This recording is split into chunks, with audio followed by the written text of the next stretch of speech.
sa inyong lahat. Ako po si Manat Bay at ngayon pag-usapan na ho natin ang mga issue sa ating lipunan. Ito na nga at mukhang tinatakot ho ng itong ating mga mambubutas, itong mga congressman.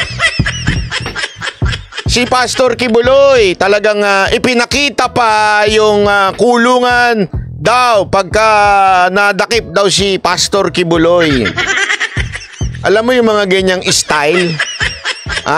Style yan ng para una matakot at saka mabahiran ng maduming-madumi si Pastor Kibuloy. Obvious naman yung mga ganyang style. Di ba? Obvious yung mga ganyang style, ika nga. Alam nyo, style ninyo bulok. Ang maniniwala lang dyan yung mga tansong katulad ninyong tanga. Akala ninyo naniniwala yung taong bayan. Nagpakita kayo ng kubol. Akala mo naman there is something special dun sa kubol na yun. Di ba? O Jay Guevara, ikaw ba? Pumusta na doon sa aking poll? May pa-poll po ako sa YouTube. Ano po yung pa-poll natin sa YouTube? Sino ang pinaka-fake news? Kaya lang marami yung nagprotesta doon sa ating pinakitang poll kasi sabi nila kulang yan. Dapat merong every all or lahat daw dapat. All of the above. Pasensya na pasensya na. Pero hindi ko naisip yun. Hindi ko talaga naisip yun. So, kayo na lang po mamili. Yung barkada mo, Jay Guevara. Yung barkada mo nangunguna. Yung si Cash Janet. Yung nagre-recruit sa'yo. Ay nangunguna na fake news si Cash Janet. Sumunod si Demon Nino. Si Budo Lipunan pala, buhay pa. Naging pangatlo pa siya, in fairness. Kawawa naman si Makmak Humpak. Bakit? Walang bumoto. Doon na nga lang siya makakalamang, talo pa. Sa bagay, walang nakakakilala dyan kay Makmak Humpak. Alam nyo kung bakit? Puro re-upload lang puro re-upload lang. Tapos po, pag siya nag-live pa, yung itsura niya wala hong nanonood. Alam mo, mahina na utak. Pangit pa. Si Makmak Humpak. Sabi naman ito isa, parang NPA ang galaw ni Cash Janet. Cash Janet yan. Mali naman kayo, hindi Jaret. Cash Janet. Tinawin natin na Cash Janet. Alam mo, sa totoo lang, yan si Makmak Humpak. Sa totoo lang, noon pa lang may something na yan. May naaamoy na ako dyan May naamoy na ako Lalo na nung lumipat. Sabi ko nga sa inyo, yan ang marka. Marka ng mga may something. Pagka palipat-lipat. May marka ho yan. Sabi nito, hindi ko kilala yan si Makmak Humpak. Napanood ko lang sa video ni...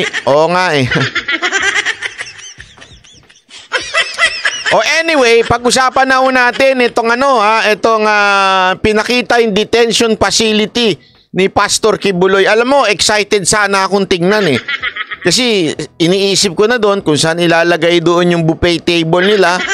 Akala ko naman there is something doon sa pasilip nila.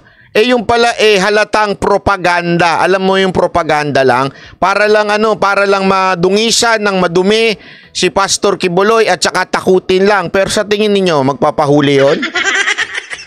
Wala na. Nandun na yung sa kuweba. Inihahanda na ng Kamara ang detention order laban kay Pastor Apollo Kibuloy dahil sa hindi niya pagsipot sa mga pagdinig kaugnay sa prangkisa ng SMNI. Ipinasilip naman sa News 5 ang detention facility kung saan posibleng ikulong si Kibuloy. Nasa frontline na balita. Sabi nito si Makmak Humpak, nag-anti-Tebes yan.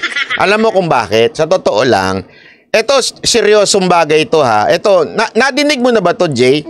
Hindi pa, ngayon ko ba lang sa'yo sasabihin to? Kasi nung panahon ng vloggers, dun kay Isko, noong sila lang, yung mga Isko niya nandun, hindi masyadong nabibigyan ng ng pagkakataon. Ang mga nabibigyan ng pagkakataon noon katulad nila Mark at saka ni Red, 'di ba? Tapos nung biglang nagdeklara tayo ng suporta ang Banateros Brothers, abay binigyan ng pansin ni Yorme. Lagi kami sinasama, tapos isinama pa tayo sa eroplano. Sa pagka tayo nagpunta doon sa mga lugar-lugar, doon niya tayo sa sasakyan. Alam mo, marami ko nadinig noon. Marami ho ang nainggit noon. Na inaano nila, bakit bagong salta lang niya si Banatbay? Bakit masyadong binibigyan ng importansya? Samantalang kaming mga matagal nang pinagkakwartahan yung trabaho ni Isko sa Maynila, hindi kami nabigyan ng importansya. Yung mga Manila vloggers nun, hindi ko sinasabing lahat sila ganun, ha? Hindi ko sinasabi lahat sila ganun. Meron lang. Sila Mark, walang problema. Walang something dyan kay Mark, yung iba lang, hindi ho lahat. Kaya nung ganun, alam mo, nakaramdam ako para bang feeling nila nasagasaan sila ni Banatbay at saka ng iba pang Banateros. Talaga naman, laki-laki ni Boss Dada. Talaga masasagasaan ka. Diba? Boss Dada ba naman ang dumaan? Masasagasaan ka talaga niyan. Tapos, binigyan pa nila ako ng pagkakataon mag-speech doon sa kanilang rally kay Isko. Kaya nga, nung napansin ninyo, doon sa rally ng ni Isko, unang-una kong kagad bitaw? Unang speech ko doon sa rally ni Isko, in-acknowledge ko yung mga vlogger. Kasi nga naramdaman ko na merong mga nagtampo-tampururot na ganun. Di ba? Feeling ko itong si Makmak Humpak, isa ito sa mga nagtampo. Sabi niya siguro, ang tagal-tagal na namin dito, tapos biglang itong si Isko, biglang kaya siguro ganyan. Kaya nung tapos na si Isko, di ba, natalo. Di ba? Ano nangyari? Kung kanya-kanya na ho kami ng vlogging, yung iba, tumalon kay Bongbong Marcos, yung iba, tumalon kay Leni Robredo, kami po na natili ho dyan kay Isko. At syempre, kay Pangulong Duterte pa rin. At tapos, ang nangyari nung medyo pinapasinungalingan na namin, kami nila Jojo, kasama na si Jojo dyan, pinapasinungalingan namin yung ginagawa ni Remulla. Etong si Makmak Humpak, nag-antay-Tebes siya. Ay, alam nyo nangyari. Akala niya kasi, siguro, feeling niya, dahil hindi popular si Tebes, mahirap mahirap yung tinahak ng Banateros na pinasinungalingan si Remulla. Ang hirap nun, ang tindi ng kalaban mo si Remulla. Kaya lang kasi doon kami sa tama. Whether unpopular yung opinion, basta doon kami sa tama. Wala kaming pakialam kung popular o hindi. Ang problema, unti-unting nilalaglag nito ni Remulla yung sarili niya. Hindi ngayon ma-justify ni Makmak Humpak. Anong nangyari? Ayun, lalo siyang nabaon. Naubusan ng followers, walang nanonood. So, naisip niya siguro, naku, patay tayo dyan. Wala na akong pang pupulburon nito. Di ba? So, siguro, maaring naisip niya, kailangan natin bumuelta nito. Paano to? Wala na tayong pambili ng Goldilocks na pulburon. Di ba? So, anong ginawa niya? Na lang ako? Mag-BBM na lang ako. Sama-sama kami dito mga nagpupulburon. Kay BBM. Siguro dahil doon, ayan na siya. Kaya lang, talagang mahina ang utak. Yeah? Mahina talaga utak, G. Kahit anong BBM, alam mo problema kasi sa yung Makmak Humpak. Wala yan sa Wala yan kung sino yung popular na susuportahan mo o hindi. Huwag yun ang tingnan mo. Ang tignan mo issue. Ang tignan mo kung paano mo pagagandahin yung argumento mo. Ang problema sa'yo, sakay ka lang ng sakay sa popularidad ng iba. Tama ka, Jay Guevara, nag-post nga siya, nagyayabang ng subscriber at saka viewers. Nag-status ako, nag-comment ako dun. Tarantado ka pala. Ay, hindi pala tarantado. Wala ako sinabing ganun. Sabi ko, ob ka pala eh. Kaya lagi akong content mo. Naturalmente, maraming manunood sa yung tansod na galit sa akin. Diba? Oh. Subukan mo akong tanggalin sa content mo. Tingnan mo. Subukan mo lang ha. Subukan mo akong tanggalin sa content mo. Ang content mo lang, yung sarili mong pananaw. Ipupusta ko sa'yo, walang manunood sa'yo. Oh, tanggalin mo rin ang content ni Nino. Ang hilig mo kay Demoninyo eh. Naging balalay ka na na Demoninyo eh. Diba? Ang hilig mo siyang i-content. Subukan mong tanggalin yon. Yung magkaroon ka lang na sariling pananaw mo, sariling argumento mo, explanation mo. Ipupusta ko sa'yo, walang manunood sa'yo. Mahina ang utak mo eh. Jupri Castillon, maraming salamat ha. Hindi, totoo. Oh, di ba? Oh. I-content niya lang si BBM. Tingnan natin. No, hindi niya mapapaliwanag yan. Ang hina ng utak niyan eh. Ang utak niyan, sagad eh. Alam mo yung parang na, ewan ko, sabi nga nila, pag nagpupulburon, medyo natutunaw. Tulay. Kang yan, si Marian Enriquez. Nakahanda na ang detention facility sa Kamara kung saan mananatili si Pastor Apollo Kibuloy kapag naaresto na sang Jing Corpus, balsak ng kalma. Mamaya na, hindi pa ako galit, pinapakalmo na ako. siya ng House Sergeant at Arms. Pagpasok sa detention center, bubungad ang receiving area kung saan magre-rehistro sa logbook ang bawat pumapasok. May mga CCTV, fully air-conditioned at may electric fan pa rito. Akala mo naman napakaganda ng features nila dito. Walang kakwenta-kwenta. Merong aircon, may electric fan. Ganito. Talagang para takutin si Kibuloy, no? Mayroon ding 3 CR para sa lalaki, babae at PWD. Sagot din ng Kamara ang pagkain 3 beses sa isang araw.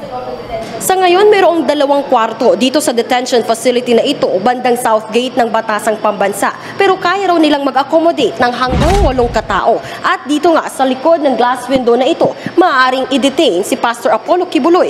Grabe, no? Yung Kamara nagmamagaling na ngayon. Feeling nila, sila na yung lehislatura, sila pa rin yung judiciary, at sila na rin yung executive. Nagtayo na rin sila ng sarili nilang kulungan, eh, no? Wala talaga. Sakaling maaresto siya ng Kamara.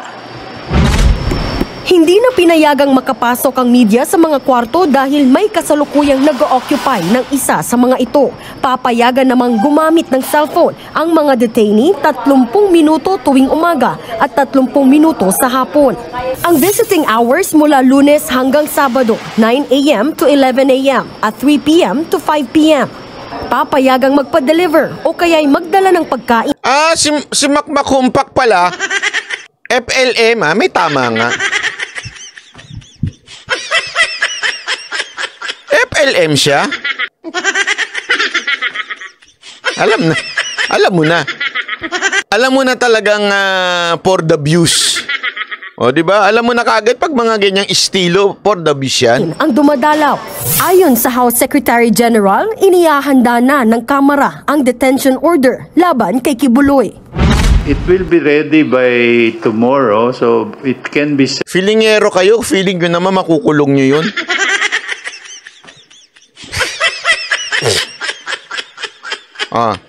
Pusta ko sa inyo, hindi nyo makukulong yung pakita-pakita pa kayo ng kulungan. Hindi nyo madadakip yun.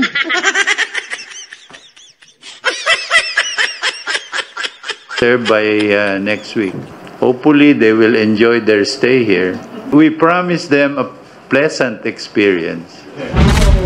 Ika-6 ng pagdinig ng komite ng Kamara ng i-cite in contempt si Kibuloy dahil sa ilang beses nitong hindi pagsipot sa kanilang imbitasyon. Kaugnay ito ng kanyang partisipasyon bilang honorary chairperson sa Sunshine Media Network International. Ang SMNI ang broadcast media arm ng itinatag niyang religious group na Kingdom of Jesus Christ. Nakitaan ng maraming paglabag ang TV network at itinutulak na bawian ito ng prangkisa. Kahapon lumusot na sa ikalawang pagbasa sa Kamara ang panukalang pagbawi ng prangkisa ng network. Nagbabalita mula. Eto, let's talk about prangkisa. Linawin ho natin yung prangkisa na yan kasi ang ulit-ulit nilang sinasabi yung mga paglabag.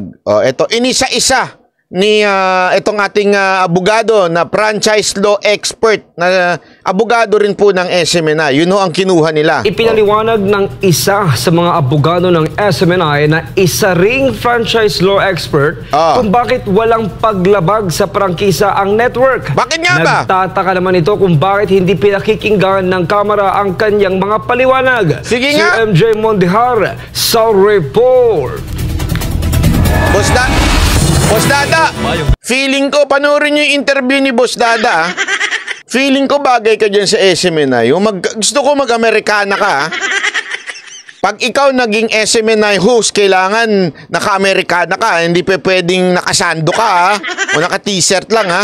Kailangan naka-Amerikana ka, ha? Sa isang panayam, ipinaliwanag ng franchise law expert na si Attorney Rolex Suplico kung bakit walang violation sa prangkisa ang SMNI. O, bakit nga Si ba? Suplico ay bahagi ng defense panel na network sa pagdinig ng House Committee on Legislative Franchises. Una, sa ipinaliwanag ni Suplico, ang bintang ng violation sa change of ownership o sino yung may controlling interest sa network na kung may pagbabago man ay dapat raw ipaalam sa Kamara.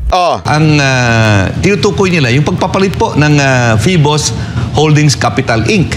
Na pumasok po at 46%. Now, sa batas po at sa jurisprudence ng Korte Suprema, pag sinabi niyong controlling interest, ito po'y 50% plus. Ayun. Yan yung paulit-ulit na hindi naiintindihan ng iba kasi pinipilit nila violation daw yung pagpasok nitong isang kumpanya na humawak sa SMNI. Okay? Ang hindi nila nakikita doon, yung sinasabi na majority o yung controlling, 46% lang ang pinasok ng kumpanya na yon. Dapat 50 plus kasi nga majority. Mathematics lang, hindi nyo pa alam kayong mga mambabatas talaga kayo. Paano kayo nakagraduate? Sa bagay, hindi nga nila alam yung utos ng ating batas eh. Ano ba utos ng ating batas? Na isa lang dapat ang iyong asawa. Yung isa nila, nadadagdagan ng 2, minsan nagiging 3. Hindi sila marunong magbilang. Iba ho ang 46%. I-compare mo sa 50%. Siyempre, alayo naman ng 46 sa 50. Alam mo yan ang bagay na hindi nyo malulusutan. Ako nakita ko na to eh. Nakita ko na ito na matalino ho itong pamunuan ng SMNI. Hindi ho simpleng bumanat si Kibuloy. Sa totoo lang. Kasi eto to handle a church with so many people, I'm not saying that he is spiritual. I'm not saying that he is holy. I'm not saying he is right. Pero isang sigurado ko, to be able to handle a lot of people only means you are a administrator. You have a gift of administrator and you have a gift of leading people. Alam mo, yan ang isang bagay na nakita nyo yung mga records, yung pinakita sa video nila Coach Olive, nila Boss Dada. Kumpleto sila ng record. Pag pumasok ka sa kingdom na yan, meron kang pipirmahan. Pag lumabas ka, may pipirmahan ka din. Ano yun? Dokumentado. Ako nga, sa totoo lang iilan lang ang hawak kong Mocha Girls. Hindi ko nga na-document lahat eh. Si Pastor Kibuloy, amantakin mo, sobrang dami, na-document niya talaga lahat. And through this abar, salamat po. Kaya nga ang lakas ng loob niya na dalin sa korte yung mga kaso sa kanya. Kasi nga po, organisado sila. Organisado sila kung kailan pumasok yung mga nag-a-accuse sa kanya at kung kailan lumabas. May pirma. May release order. Dinaig pa ang gobyerno. Hindi ito, walang biro ito. Maniwala ako kay Sangi, kaya nga sabi ko, itong tao na to parang pwedeng maging mayor o pwede. Kasi magaling siya sa organization eh. Mahirap yan. Mahirap yan. Maniwala ako kayo sa akin. Ako nga, mag-organize lang ng trip. May Europe trip kami, US trip, para lang i-organize ko lahat ng ticket, i-organize ko lahat ng kung saan mag-check-in, kung saan ang kontrata. Hirap na ako, ilan lang yun. Ito, na-organize niya through delegating well yung mga bagay-bagay. So sa tingin ninyo, hindi niya magagawang kung sakasakali man na organisado ang pag-ayos ng SMNI? Ayan, nabutasan tuloy ito mga mambabatas, kaya lang hindi tinatanggap ng mga congressman yung dahilan nito ni attorney. Kahit sobrang obvious na. Plus, mayroong 46% na stocks o higit 300 million pesos na investment ang Phoebus Holdings Capital Incorporated o PHCI sa SMNI na tinutukoy ni Attorney Suplico, habang 53% stocks o nasa 347 million pesos na investment naman ang investment ng Kingdom of Jesus Christ o KOJC na siyang major stockholder ng SMNI. pag 46%, walang controlling interest. Therefore, there is no need to secure the prior approval of Congress. Yun kasi yung pinagpipilitan eh. Bakit daw nagpalit ng ownership nang hindi man lang sinabihan ng Congress since sila yung nagbibigay ng franchise? There was no, hindi nga controlling eh. Meaning, ang may-ari pa rin KOJC pa rin. Yun ang pinagsasabi. Sinagot rin ni Attorney Suplico ang issue ng red tagging na siyang inaakusa na mga makakaliwang witness ng Committee on Franchise. Pati na ang issue ng fake news matapos tanungin ng isa sa mga program host ng SMNI na si Jeffrey K. Eric Celis kung totoo bang 1.8 billion pesos ang travel funds ng Office of the Speaker sa taong 2023. Pag titingnan mo yung batas, nakalagay doon, deliberate, no, or willful. Wala namang willful o deliberate doon eh. In fact, in so many instances, including sa harapan po ng Committee on Legislative Franchises, si K. Eric Celis po ay humingi ng paumanhin. No? Siya po yung humingi po ng sorry po siya sa harapan ng committee. Ang tao nagsusorry ay wala pong deliberate doon.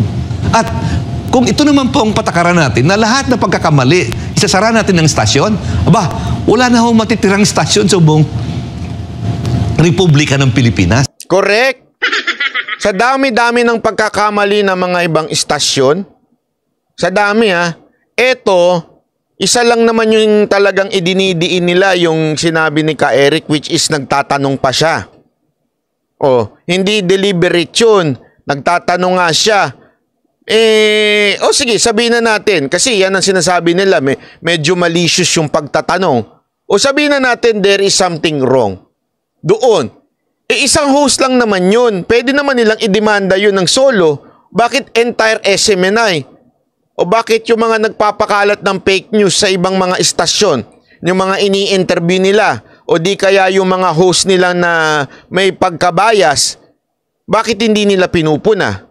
Ang dami-daming istasyon na ganyan. Don't tell me, SMNI lang. Huwag kayong gano'n. Halatang pinipili nyo lang titirahin nyo eh. Kasi tao lamang tayo prone to err. Pinaliwanag rin ito ang ipinipilit na dispersal of ownership violation ng network. Batay sa franchise law ng SMNI o Republic Act 11253, required ang network na magbenta ng at least 30% ng outstanding stocks nito sa mamamayang Pilipino. At malinaw na walang required timeline dyan ang SMNI, lalo pat sa 2044 pa, mapapaso ang franchise nito. Ngayon, nagkamali bang Kongreso? Hindi ko po alam Kung nagkamali man sila, sa batas po yun eh. Bukas! Ikaw naman na ikukulong. Attorney Rolex Suplico. Bukas na bukas, ikaw na ipapatawag. Ikaw na ngayon ang akusahan nila. Yari ka bukas. Alam mo naman dyan sa kamera eh. May pagka-martial law dyan eh. Di ba? May pagka-martial law dyan. Walang timetable po o timeline doon sa batas na 5 years. Ang prangkisa po ng SMNI na aprubahan lang po noong 2019. Eto, Rambo, sabi niya, Banat Bay, pakilinaw mo yung sinabi ni Ontiveros na tinanong daw niya sa SSS Department itong si alias Rene Cuno, wala daw record ng employee ni Pastor Kibuloy. Hindi naman siya empleyado. First time mo lang ba dito o nagtotroll ka lang? Kasi, sige nga, sigurado ako yung tunay na mga banateros, kaya nyo sagutin. Sige na, kayo na lang sumagot. Kayo na lang sumagot dito sa taong nagtanong na to. Pakilinaw na lang sa kanya kasi mga 100 beses ko nang sinagot yan eh. Paulit-ulit. Rambo, is this your first time? O nang totroll ka lang para mapansin ka kasi kulang ka sa aruga? Ano ba talaga ang totoo? PB Hansen, salamat po ha. Thank you very much sa mga nagpapakulay sa Mendang. Maraming salamat po dahil po sa inyo hindi po kami pumapayag sa imbitasyon ni Cash Janet.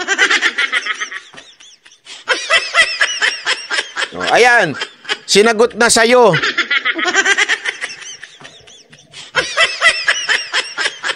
Ibig sabihin niya may pagka-eng-eng ka. Namnamin mo. 4 na taon pa lamang o 5 taon pa lamang in existence. So meron ka pang 20 years to fulfill it. Pero bakit mo titingnan, bakit ka magfulfill na wala namang limitasyon, walang timeline? At panghuli, sinagot ni Attorney Suplico ang issue ng reportorial requirement na dapat taon-taon ay nagsasubmit ng update sa 2 kapulungan ng Kongreso ang SMNI Madam Sara Ambali, salamat ito po. sa franchise law. Sa unang hearing pa lamang, umamin na ang committee secretary na nagsubmit ang SMNI ng kanyang reportorial requirements. At ang nagkasunod po ng provision doon, nakalagay doon ng failure. Ang ang penalty, 500 pesos per working day lamang. Hindi revocation. So hindi ko malaman bakit pipilitin nila na i-produce o pilitin nilang makikita ang wala sa batas. Late part ng Siyempre, alam mo, Attorney Suplico, sa totoo lang, ang tunay naman na dahilan, kasi tinitira nyo kasi yung nila, Panginoon nila na si Tamba. Alam mo naman yung Panginoon nila. Alam mo kasi pagka mga ganyang mga laki sa alta sa syudad, yung mga elite, yung mga oligarch, yan mga sensitive ho yan. Pag binanatan mo ho sila, umiiyak kagad. Siyempre, magsusumbong yan sa mga bataan nila. Sasabihin nila doon sa mga bataan nila, pagtanggol nyo naman ako. Gawa naman kayo ng resolution supporting me. Mga iyakin kasi ang mga peking Panginoon nila eh. Mahinang nila lang. Manamana lang yan sa pamilya nila. Oo. Madaling masaktan. Yan ang totoo. Alam mo, maniwala ko kayo. Yung mga yan, madali ho masaktan ho yung mga yan. Kaya ho ganyan yung mga style niya mga yan. Sa totoo lang, sila ho ay mga weak, ika nga. Sila ho ay talagang, alam mo na, yung iyakin. Kaya tingnan mo, pinagtatanggol siya ng mga tauhan niya, yung mga balalay niya. Yung mga enge pera, ganun.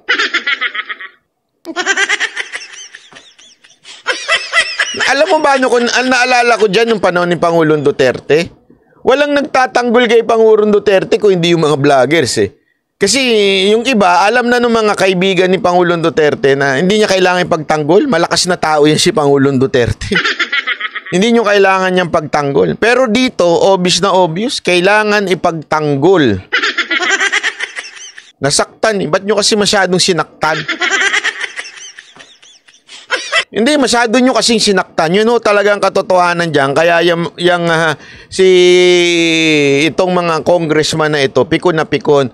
Siyempre, alam mo, sa mga ganyan, walang biro ito. Totoo ito, makinig kayo. Sa mga ganyan, ang dami nilang congressman. Ilan sila? 200, 300, di ba? 200 plus. Or I think, I'm not sure yung eksaktong bilang. Pero more than 200. Paano ka mapapansin nung peking Panginoon nila? Para mapapansin yung peking Panginoon nila, ipagtatanggol nila sa media para mapanood nung peking Panginoon nila. Tapos, pag nakita nung peking Panginoon, ay, pinagtatanggol ako ni ganito. Pwede na siya ngayon humingi ng kung ano mang gusto niyang hingin. 318. Sabi, hindi ako sure kung ganyan na eksakto. Nagigets ninyo? Siyempre, para ikaw mapansin, sa dami nga naman, 300 na mahigit na congressman. Para mapansin ka, kailangan medyo tagapagtanggol ang datingan mo. Diba? Kaya, intindihin nyo na lang. Kasi, lang naman yan. Alam nyo na, kailangan. Grabe naman ito. Banat bay, takbo po kayong BP ni Duterte. Wala naman ganyan. Alam mo, ito isa pang na bring up ni Panelo doon sa huling pagtitipon nung Tuesday ay yung idea na Duterte. Eto, alam mo, nag-comment nga ako dun eh. Kasi ako talaga, honestly, in my own personal experience with President Rodrigo Roa Duterte, gusto ko man siyang tumakbo uli. Talagang alam kong maganda ang ginawa niya for 6 years. Talagang tunay na nagbago ang Pilipinas in 6 years. Isipin mo, in that 6 years, naging proud ang mga Pilipino, especially the OFW. Naging proud po sila. Naging proud po sila na Pilipino sila nung panahon ni PRRD. Diba? As kay Christian Music Channel, salamat po. Jeyan, Nene, salamat po. Kaya nga gusto nilang ulitin. Kaya lang, alam mo, nakita nyo naman siguro kung gaano na nakakapagod si Pangulong Duterte. Nung una, kahit po ako kasama ako sa pumipilit, gusto ko talagang tumakbo siya uli. Pero nung eventually nakikita ko na pagod na si Pangulong Duterte. Ako personal ko ito maaring sa inyo iba. Okay? Sa akin, parang gusto ko na lang siya mag-retire. He deserves, alam mo yun, to rest, to unwind, to enjoy his life. Oh, sa totoo lang. Alam mo, na-realize ko yun nung na-interview ko si Baste. Si Mayor Baste, talagang replika ni Pangulong Duterte. Replika po ni Pangulong Duterte si Baste. Walang kapritsyuhan sa katawan, walang kaartihan. Sabi ko nga sa inyo, nung nagpunta kami sa isang lugar, hindi ho yun special. Kita nyo yung lugar? Ang payak-payak nung lugar na yon na pinuntahan namin, sa rooftop yon, na kumakalampag-kalampag pa. After nga nung interview, nawasak yung bubong nila eh. Sa sobrang payak ho niya, yung wala ho siya ilan lang siguro security niya, 1, 2 lang, which is entitled siya because anak siya ng dating presidente. Tapos mayor pa siya ngayon. Yung pamilya niya, wala nga ako nakitang security. Sobrang alam mo yun, napakasimpleng tao, napakatotoong tao, at ayaw na ayaw sa mga epal na politiko. Actually, i-discuss ko yan one of these days. Itong, although it's a little bit late, pero i-discuss ko yung video interview namin kasi meron kami mga pinag-usapan na off the record. Marami akong tinanong. Kasi marami, alam nyo, meron kaming common friends ni Mayor Baste Kaya alam ko kung ano trip ni Mayor Baste na ikikwento ng aking kaibigan. Alam ko yung hiling niya. Nakikita ko rin yung ibang mga video niya. Nakikita ko yung kung ano trip ng mama na yun. Napakasimpleng buhay lang.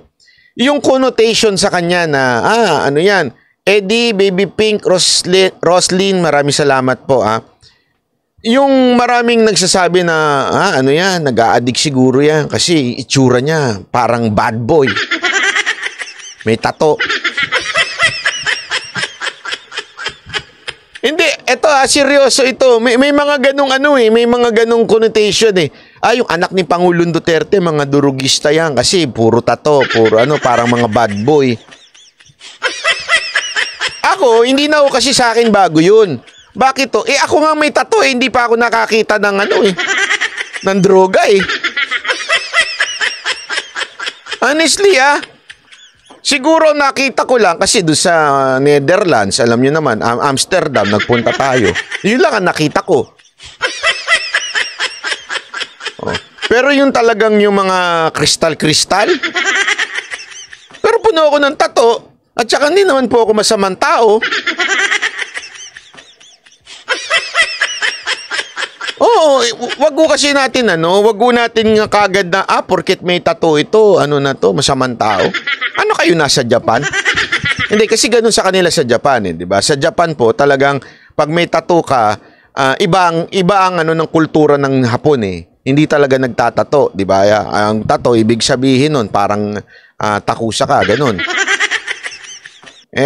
Sa atin, hindi ho ganun. Sa atin, normal ho yun, yung may tattoo-tattoo lang, di ba? Yung kahit nga, Mokagers na nga lang, ang dami-dami nagsasabi na, Mokagers, ba't ganyan yan? Dami-daming tato. Mga ganyan-ganyan yan. Porket may tato, ganun-ganun na kagad.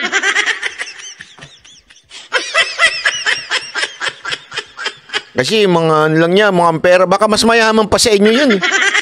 Mas mayaman nga sa akin yung mga yun. Sa totoo lang mas mayaman yung sa akin na yung mga kuripot lang yun, pero mga buraot lang yun. Gagalit na yun.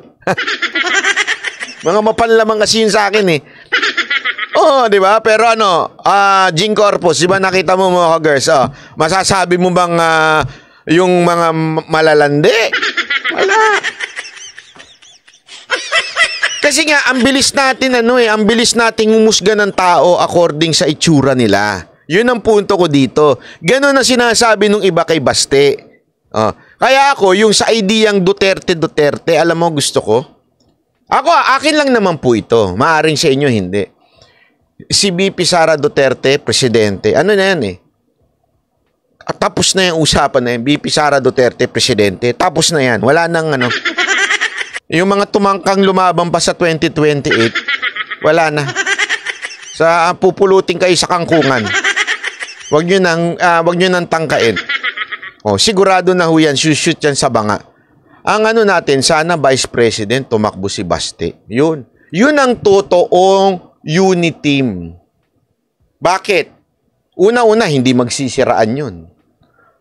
Pangalawa, hindi mapapraning yung presidente doon.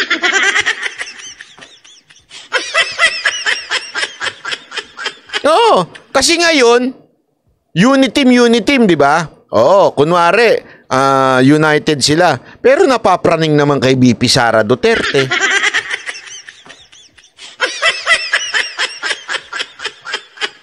Di ba? Yun ang totoo. Huwag na tayo maglokohan. Kahit nga si Pangulong Duterte, hindi niya maintindihan bakit galit na galit sa kanila ang mga kampo ni Marcos maaaring si Marcos wala. Pero yung mga nakapaligid sa kanya, hindi nila maintindihan bakit ba masyado silang allergic sa basta pumunta ka ng Davao, allergic sila. Minamanmanan ka pag pumunta ka ng Davao, hindi mo maintindihan. Di ba? Pero kung isipin nyo Duterte, yan ang magandang tunay na unity team. Bakit kanyang tunay na unity team ang Duterte? Hindi praning yung presidente. Kung aagawin ba sa pwesto, lagot siya sa ate niya. Palo sa puwet to si Baste. Di ba? Gusto nyo, eto lang, suggestion ko lang naman po ito Kung maganda yun, di ba? BP Sara Duterte, presidente. Si Baste, vice president. Tapos sa susunod, sa 2034, okay? Si Basti naman, di ba? Tapos si Banat Vice. Hindi. Biro lang. Walang ganun. Ang vice president naman nun, pwedeng si Senator Robin Padilla.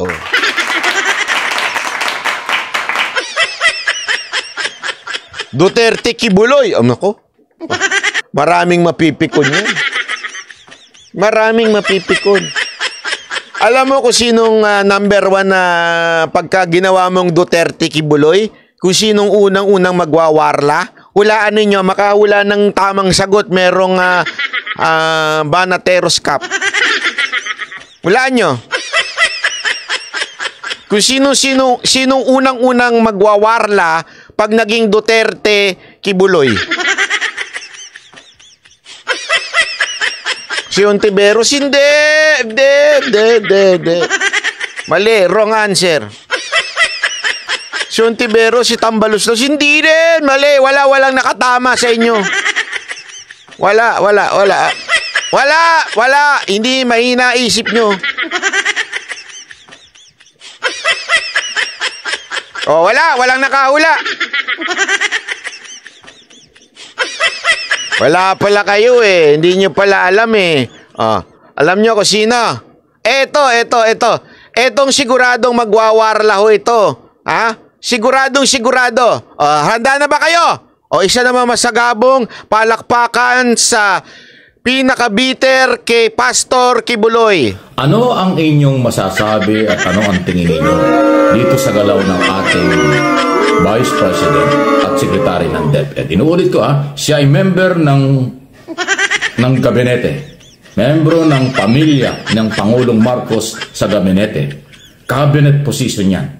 Pero nandun sa anti-Marcos rally. Anti-Marcos dahil man talaga ang kanila Hindi lang naman po issue sa Senado, Kongreso ang kanilang tinatalakad yan na mga investigasyon kay Kibuloy. Issue tungkol sa Marcos. Pinabababa nila si Marcos. Inaakusahan ng korupsyon. Marami silang sinasabi kung ano dyan ng mga speaker. Tapos yung pangalawang Pangulo, na kung di ako kakamali, ngayon yata siya pa yung caretaker ng bansa dahil ang ating Pangulo ay nasa Europe. Tama ba yun? Oo, bakit? Karapatan ni Vice President mag-attend sa mga rally. Pero yun naman pala Nanggaling na rin sa bunganga mo. Nakarapatan niya yun Bilang mamamayan na ipakita ang suporta niya kay Kibuloy at sa SMNI. Nanggaling na rin sa bunganga mong Ayoko sana sabihin yun dapat hindi sa anti-Marcos. Dapat hindi sa rallying na... So ano gusto mo? Sumipsip din katulad mo. Unang-una, in-interview nga siya Nilinaw niya, I'm here to support SMNI and Kibuloy. Nilinaw ni VP Sara Duterte yun. Bilang respeto, hindi nga siya umakyat ng entablado. Kasi nga, alam niya yung entablado, gusto siya maging presidente. Alam niya, doon sa entablado, binabanatan si Marcos. Kaya nga siya hindi umakyat. Paano pa kaya kung umakyat siya? Di yung tumbong mo, siguradong init na init. Tama, mali.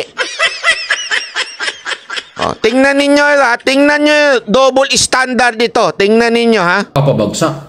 At ang layunin ay palitan si Marcos kasi member siya ng gabinete. At kung sakaling mawala si Marcos, siya ang makikinabang ng Vice President. So, nasaan ang loyalty? Nasaan naman yung pagmamalasakit sa Pangulo? Nakita nyo? So yan, huwag magagalit yung mga saradong isip yan, iba sasabihin. Pero bahala kayo sa buhay nyo. Ayan. So parang sinasabi niya, asan daw ang loyalty? Asan daw, parang ang dating disrespecting kasi siya ay isang secretary. Pero ang ganda ng linaw ng sinabi ni VP Sara Duterte doon, Mr. Mike Abe, the vlogger. Bumagsak ka na sa kasi sa pag-iinarte mo. Dahil sa kayabangan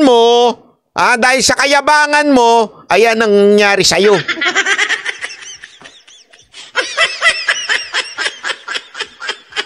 Hindi, alinaw po doon Ano doon ang hindi mo naintindihan? Na nagpunta doon si VP Sara Duterte to support SMNI and Kibuloy. Wala naman sinabi si VP Sara Duterte, nandito ako para sumigaw ng resign. Resign, wala. Nagpunta doon si VP Sara Duterte bilang kaibigan, bilang suporta. Hindi nga siya umakyat, di ba? Wala hong ganun. Talaga, mantakin mo walang nakapilit sa kanyang umakyat. Basta pumunta ako, I show my support. Ganon.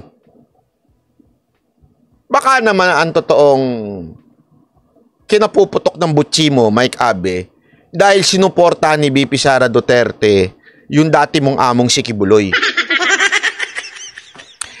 Dahil sa hindi ka makamove on doon sa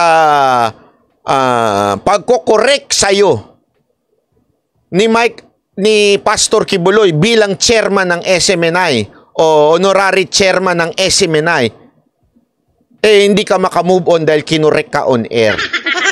Yan ang totoo. Kinorek ka on air at dahil sa yabang mo, dahil ulitin ko dahil ayaw mo magpakorek on air, may pagdabog ka pang ginawa.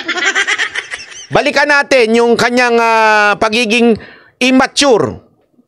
This is sign of immaturity. Ikaw lang ang gumawang ganito Marami na ang nag-retire o umalis, nag-resign sa network dahil hindi nila gusto ang pamunuan ng network.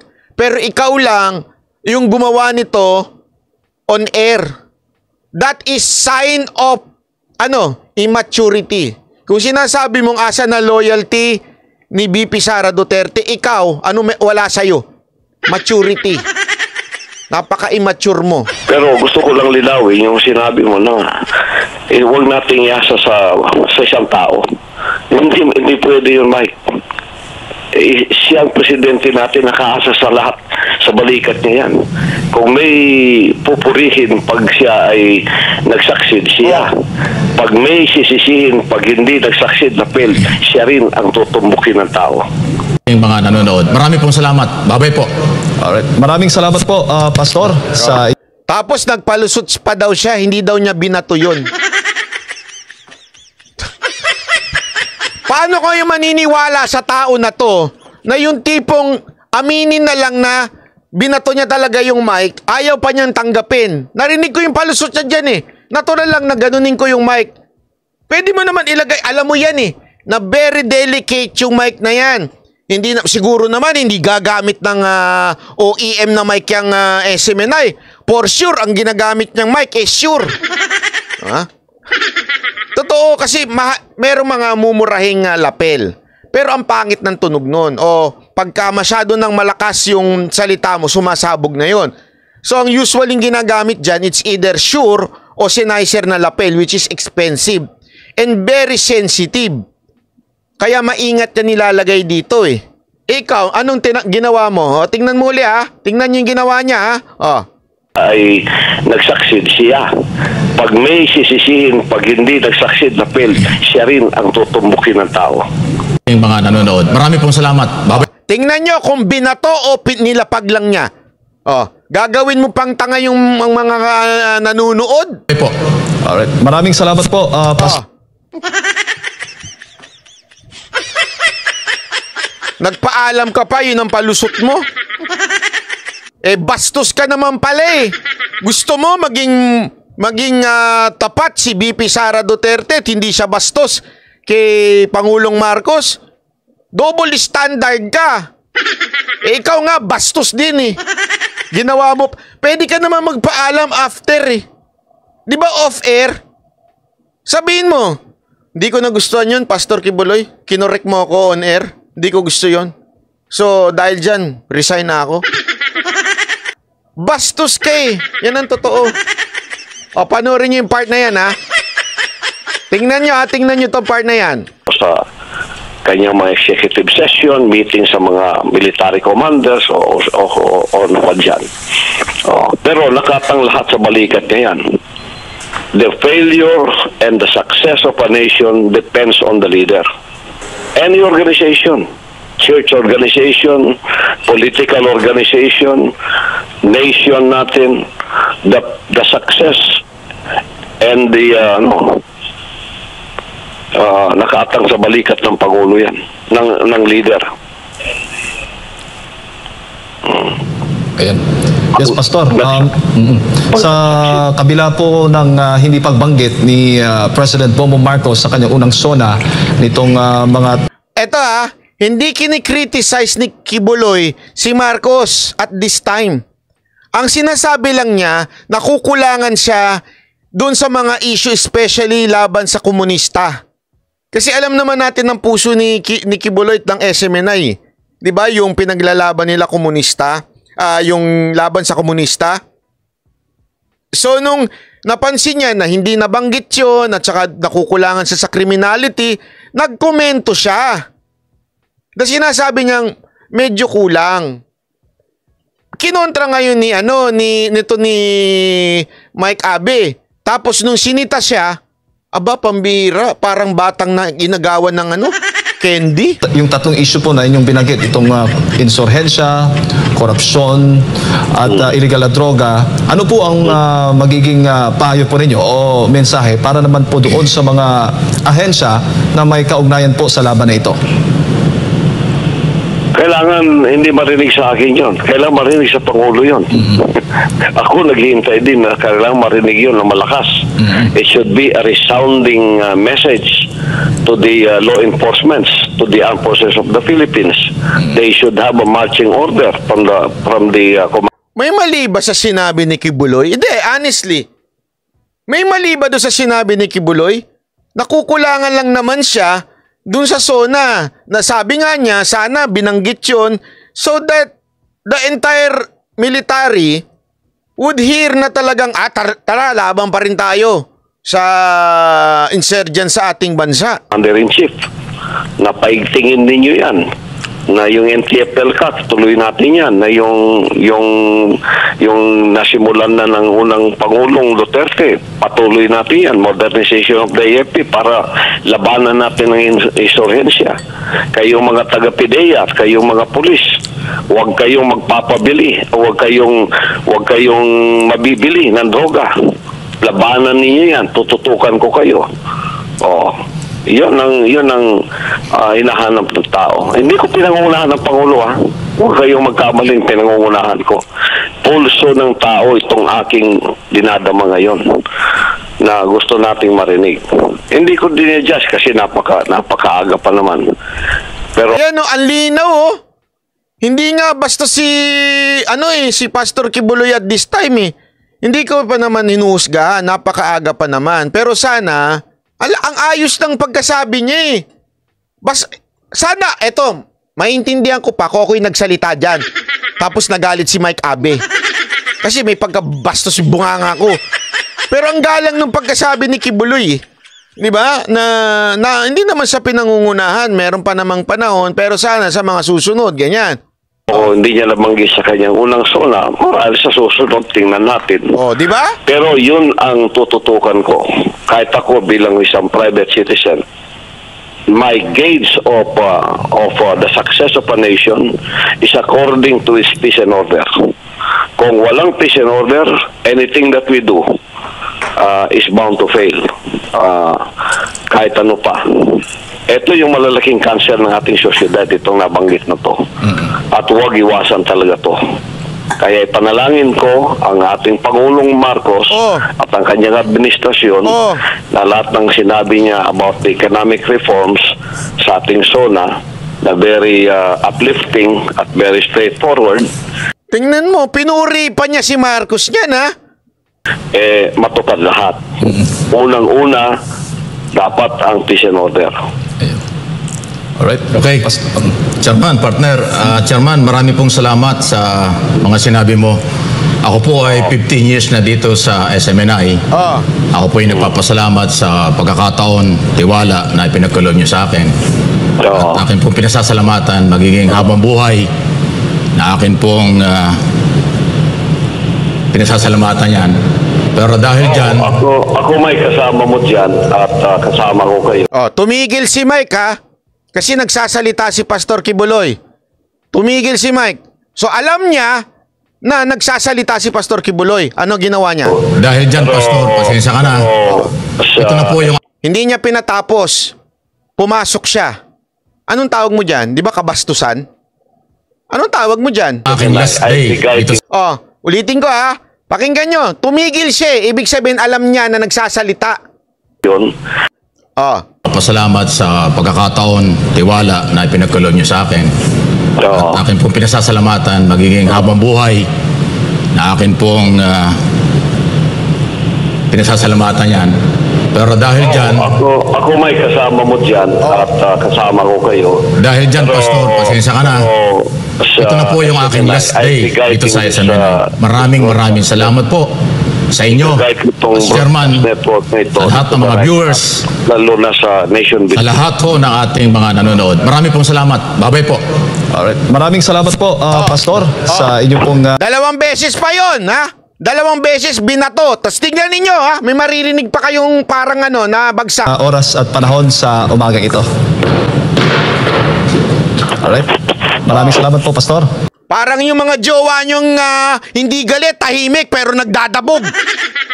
Tama, mali? Bastos ka! Yun ang totoo, Mike Abe. Hindi namin makakalimutan yan. Yang kabastusan mo. Di ba? Anong tawag mo dyan? Magalang? Oh, sabi ni Garski, kuha mo. Ba't ganyan ba asawa mo? Wag ganyan, baka nanonood yun dito. Nagtantrums, oo. Ganyan mga asawa, di ba? Yung meron silang silencer. Yung mga asawa, hindi yan magsasalita. Tahimik lang yan. Pero galit na yan. Pero basag na yung pinggan nyo. Wasak na yung mga gamit nyo. Di ba? Anong tawag mo sa mga ganyang babae? Yung mga nagtatantrums. Alam mo kung bakit? Minsan kasi nire-regla yun, kaya ganun. Mike Aben, nire-regla ka ba niyan time na yan? Kaya ka ganyan, nagtatantrums? 2 beses yung pag ginanon yung Diba? Pambirang buhay ere, oo. Tapos ngayon, you would expect na dapat yung ating Vice President may galang sa presidente. Alam mo, okay lang, tama yung punto mo na yun, pero hindi dapat manggaling sa'yo. Dahil you do not know the definition of respect. Definition nga na maturity, hindi mo alam eh. Respect pa kaya?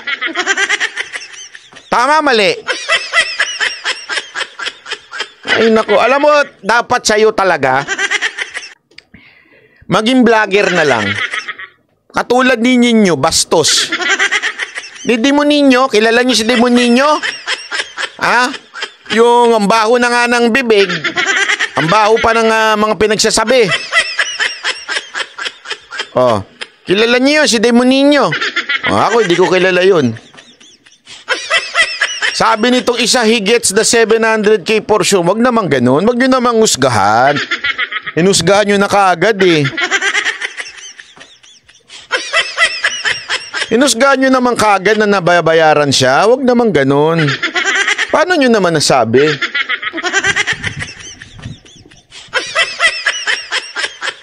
Porket dati puring-puri siya sa mga Duterte, ngayon halos lapas tanganin na. Ibig bang sabihin nung bayaran na kaagad? Wag naman ganun, hindi naman tama yun. Kayo talaga mga banateros, ha? Sa tingin nyo, 700,000 ang bayad sa kanya? Wag ganun. That's not right. Ako, sorry magdi-disagree ako sa inyo dyan. 700 lang? Hindi, ako, disagree ako dyan, ha?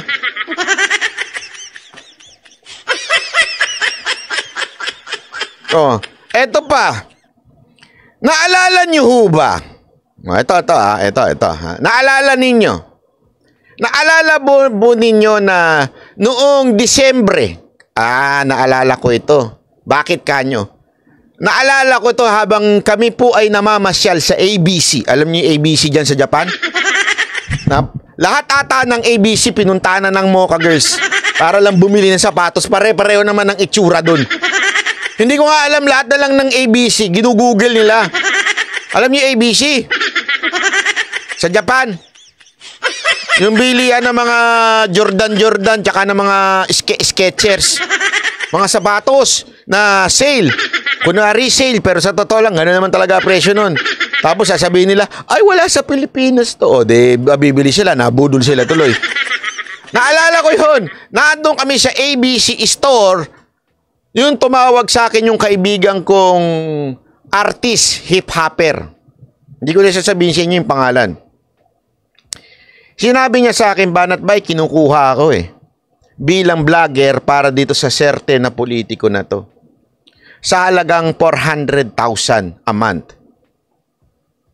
Kaya lang, kaibigan tayo, kaya nire-respeto ko ikaw at pinanonood ka naming mag-asawa. Believe kami sa'yo. Kasi magkakasama tayo noon tapos napunta ka sa politika. Pagdating sa political vlogging, idol daw niya ako. Sabi niya. Kaya lang, magkakasalungat tayo. Babanatan ko yung kinakampihan mo. Ang problema, ito sabi niya talaga to, ang problema, gusto ko talaga ang mga Duterte. Gusto ko talaga ang mga Duterte. Kaya lang, kasama sa mission namin, nabanatan ang mga Duterte, lalong-lalo na si BP Sara Duterte. Yun. Sabi ko, ganito lang. naintindihan ko naman, mahirap ang mahirap ang labanan pagdating mo sa hip-hop world ng, hindi naman porket sikat yung kanta mo, may pera ka na eh. Hindi ganun yun. Ha? Marami dyan, sikat ang kanta pero hirap pa rin. Bakit to? Kasi, yung copyright, yung wala naman eh, wala naman masyadong kita doon eh. Ang kita dyan sa shows, kung hindi ka magaling magdala ng shows o kung wala ka naman masyadong shows, mahihirapan ka. Diba? Kaya sabi ko sa kanya, sige, tanggapin mo na yan. Pero wag mong babanatan ng Duterte kung ayaw mong banatan kita. Pero wag ka mag-alala, kung babanatan man kita, hindi kita pe-personalin. Babanatan ko lang yung mga kasinungalingan na ilalabas sa'yo. Kasi ang sabi niya, bibigyan sila ng script. Alam mo ba kung sino yung recruiter? Tinanong ko, sino ba nag-recruit sa'yo?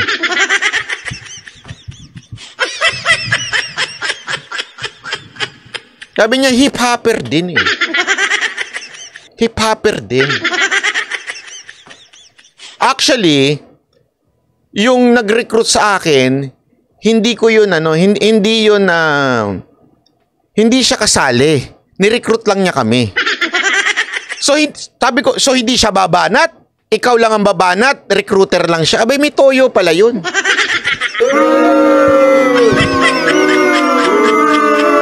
Yung recruiter mo pala, may toyo yun kung ganun. Mantakin mo, ikaw ang pinabanat, siya hindi bumanat, pero pareho kayong kumita.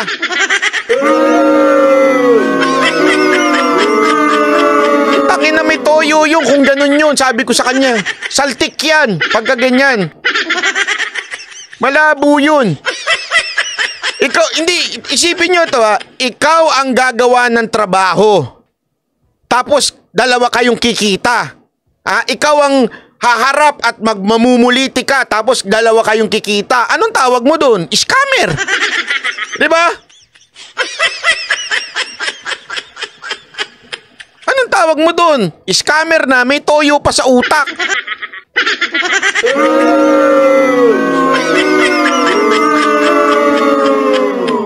Mantakin mo, dalawa kayong kumita.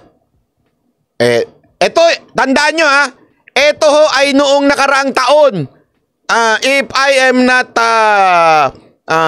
if my memory serves me right, I think it was last week of November. Alala ko yun. Kasi ko yun tansyado ko yung bakasyon ko nun November, nasa San Francisco ako nun.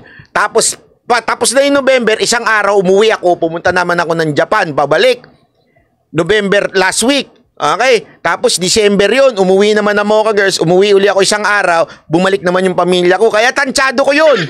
Alam ko yun, di ko makakalimutan yun. Bakit? Pag uwi ko, iyak-iyak na ako nun eh. Bakit? Puro utang ako sa credit card ko. Biyahe na o cry later ang nangyari sa akin nun eh. Kaya alam ko yun. November last week yun, dun ko nalaman. Tapos nagsulputan na yung mga naninira kay Pangulong Duterte. Ito ang isang katanungan. Ewan ko kung J. Guevara, nandiyan ka pa ba? O tinulugan mo na ako?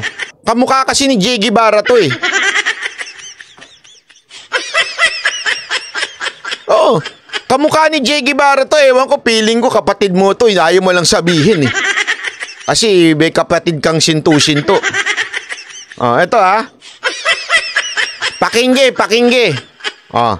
Pakinggan ninyo. Kaya nga ang tanong, eto ba ay yung tinutukoy nung kaibigan ko na mga re-recruiting rapper? Pero hindi naman to rapper eh. Deezer to, tawag dito Deezer, hindi rapper. Kamusta ang lahat mga boss? Pinapakilala ko po sa inyo ang 3 demonyo sa ating bansa ngayon, no? 4, kasama ka dun. Sigurado ako, ugali mo, ugaling demonyo rin eh. 4. Si Pastor, si X, at saka itong Tolonges na ito. Mga kahombre ko, ayan po yung 3 nagpapahirap lalo sa sitwasyon natin.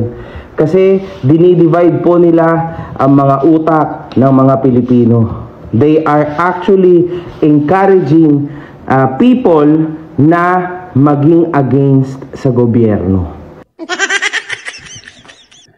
Alam mo, makagago, okay? Obvious na may binabasa ka. Yung script mo, medyo ituwid nyo ng tama.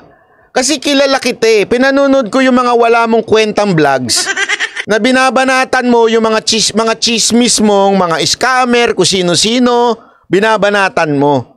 And very yung pagiging balasubas mo, very natural sa'yo. Pero dito, halatang may binabasa ka. Ako nagtatanong lang sa'yo, makagago. Anyway, nandiyan ka na in public eh.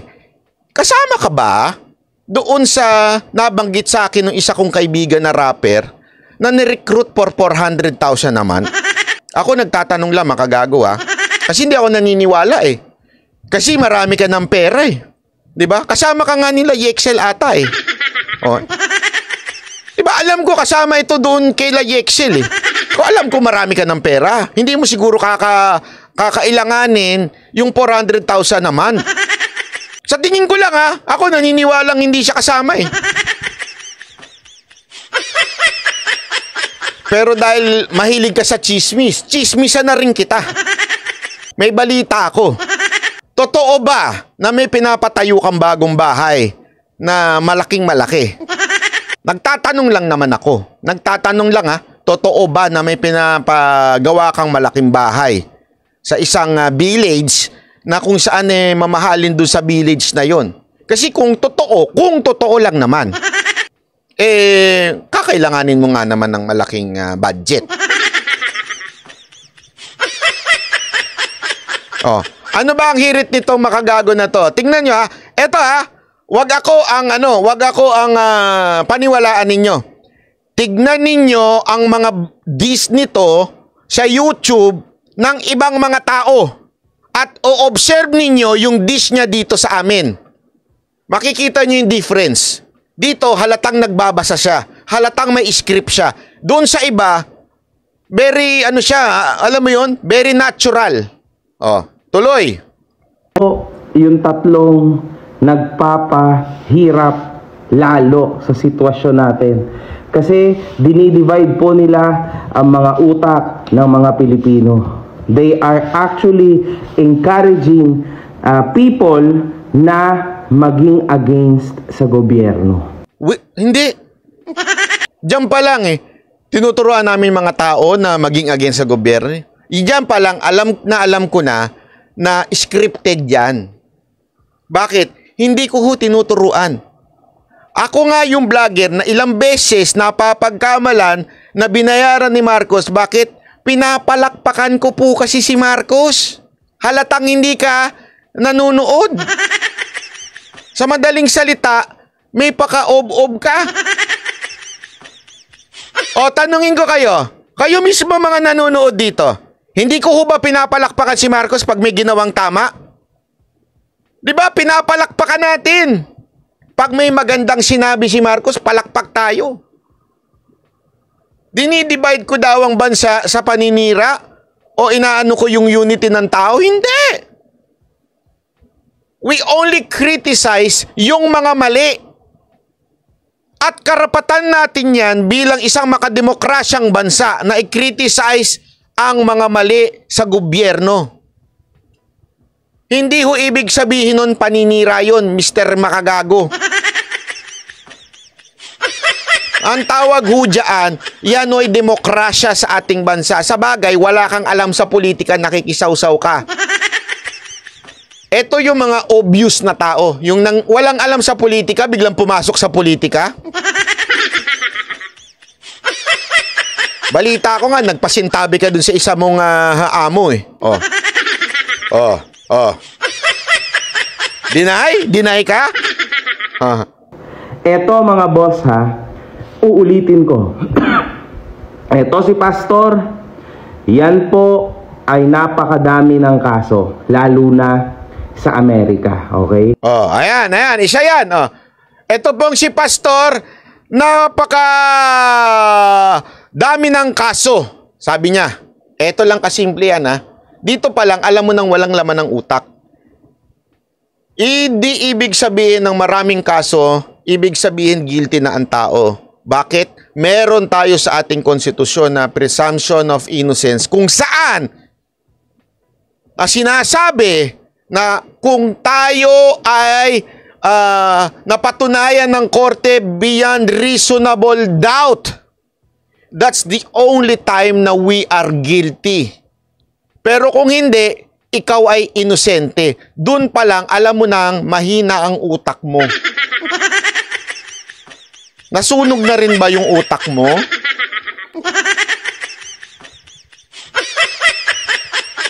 Yung totoo. Nasalba siya, pasalamat sa administrasyon nitong ex-president. Tingnan mo tingnan mo yung reasoning niya. Nasalba daw siya sa kaso sa Amerika. Pakinggan nyo! Kaya nga, alam mo na scripted. Yung gumawa ng script mo, tanga rin. Paano sasalbahin ni Pangulong Duterte si Kibuloy sa Amerika? Galit nga ang Amerika kay President Duterte. Ang tanga ang puta.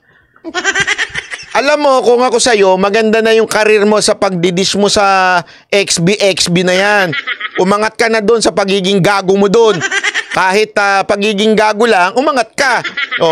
Pumunta ka pa dito sa isang bagay na wala kang kaalam-alam. Susunugin kita kahit sunog ka na. Tingnan mo yung sinabi niya, pakinggan nyo. Pakinggan nyo. Maging against sa gobyerno. Ito mga boss uulitin ko. Ito si Pastor, yan po ay napakadami ng kaso, lalo na sa Amerika, okay? Nasalba siya, pasalamat sa administrasyon nitong ex-president na ito. Madami siyang kaso sa Amerika, nasalba siya dahil sa ex-president.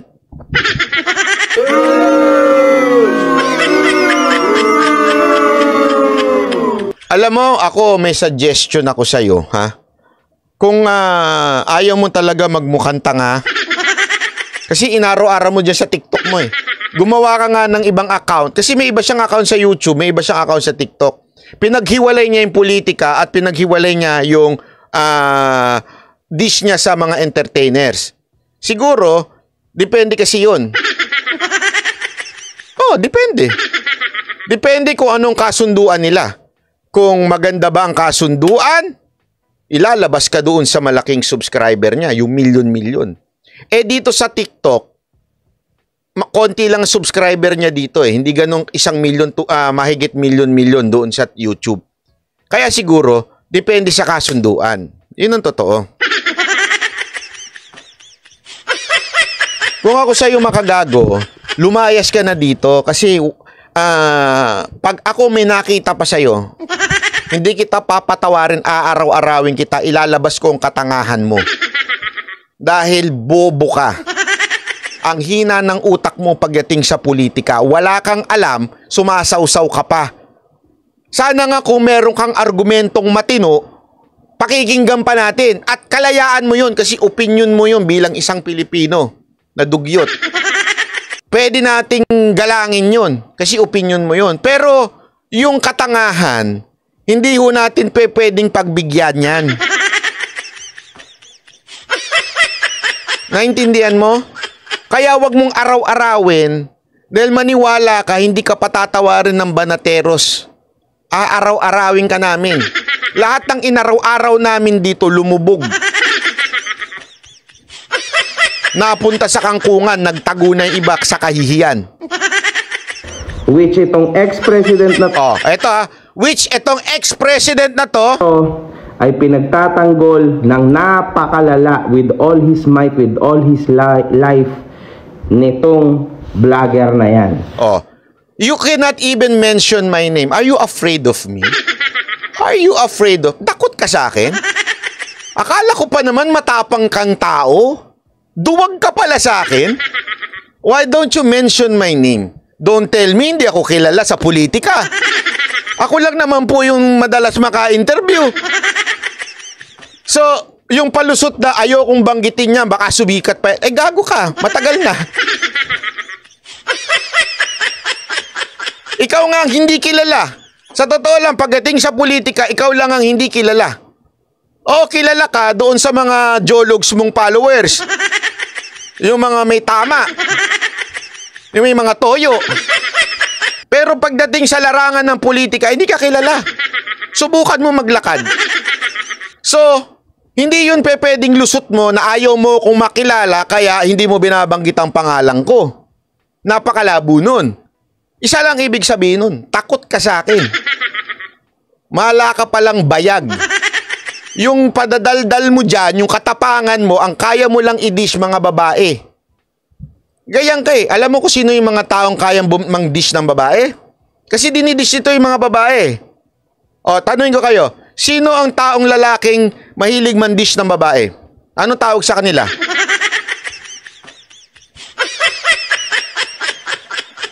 Ninyo. Di ba? Ninyo. O, hindi mo alam. Google mo. Huwag kang tanga. Now, mga boss. Nawala ang audio. Nawala din pala audio doon sa oo, tama. Kaya pala tama. Nawala din audio. Anyway, yan pa lang, sample ko pa lang sa iyan, makagago. Kung ayaw mo madurog sa politika at mapahiya, iwanan mo na. Siguro, maghanap ka na lang ng ibang ididish na inutos sa'yo. Pero, don't tell me, inutos din akong banatan ako. Kasi kilala ko naman eh. Kilala ko naman nag-utos sa'yo. Hindi ka makakalusot. I know. Kilala ko nga kung kanino ka nagpaalam eh.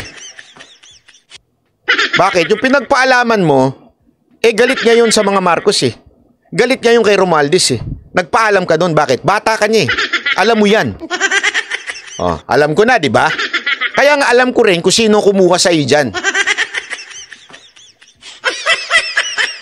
So kung gusto mo magpalusot na magpalusot, gusto mo magharapan pa tayo eh. Sa bagay, matapang ka lang naman sa video eh. Sa totoo lang, yung tapang mo hanggang video lang eh. Di ba? Nandis ka dun sa, napanood ko yun, yung sa ex-batalyon, nandis ka pero puno ka naman ng security. Hindi, napanood nyo yun, dinis niya yung ex-batalyon ha. XB nun, XB. Dinis niya nun. Pero nung nandidis siya, puno naman siya ng mga bouncer. Nang dis ka pa. Wala ka naman palang bayag. Wala ka. Yung tapang mo hanggang social media lang. Sabi nito isa, makagago is always delivered fake news. Ayusin natin yung English para magkaintindihan tayo. Tama naman. Don't like him at all. Hindi, alam mo, sa totoo lang, hindi yung si makagago ito. Ito si, dati yung si Jay Guevara to. Nagbagong anyo na ngayon. Di ba? Yun ang totoo niyan. Ito pa, pakinggan nun natin. Ito, asar talo sila dito eh. Sa totoo lang, asar talo sila dito. Pakinggan nyo si Attorney Topacio. Attorney, we understand you met with the Apollo Kibuloy this week. Ano po ibang kinalabasan ng meeting niyo? And tanong ng lahat ngayon, is he going to face either the Senate or the House of Representatives? We will know that po because to the extent that I can reveal it to the public without compromising a lawyer-client relationship, hindi lang naman po ako actually ang nakipagpulong kay Pastor Apollo Kibuloy. We have a legal team sapagkat marami naman pong matters na hinahandle, and all of the teams reported back to him, yung sa Senate, kami sa House, yung sa mga ibang mga kaso, and we discussed with him the options available to him after thoroughly studying all the statutes and jurisprudence, including ruling case law, and we laid down the options available to him at this moment for him to be able to make an informed decision about all of those matters. Okay. Ano po kaya yung mga options na yon, and ano po kaya yung pinakamalapit na napupuso ang option ni Pastor Kibuloy? Well, I'm not at liberty to discuss that kasi mare-reveal po yung that would be part of lawyer-client work product that we cannot reveal without the express consent of our client.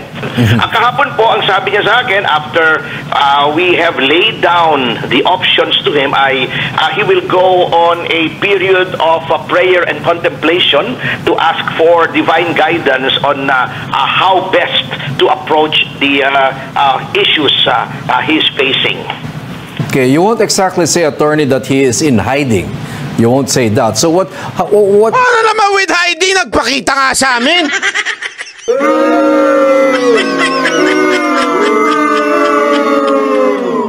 On hiding? Nagla-live nga sila doon on hiding. Tapos in-announce pa nila, nandito kami sa Kingdom. Ano ba naman yung kalukuhan na on hiding? Kita mo, script nitong mga media na to, para talagang palabasin guilty si Kibuloy. On hiding. Kumakain nga kami, sinabi namin nasa Kingdom kami. Kumakain kami together again.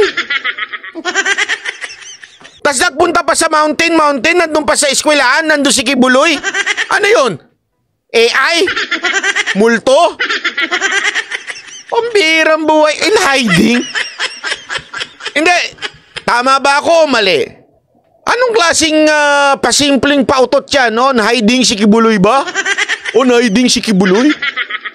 Miss Spencer, maraming salamat po Oh, kalma. Baby, kalma. Huwag mo naman akong bigyan ng dahilan para tabihan ka. Kalma.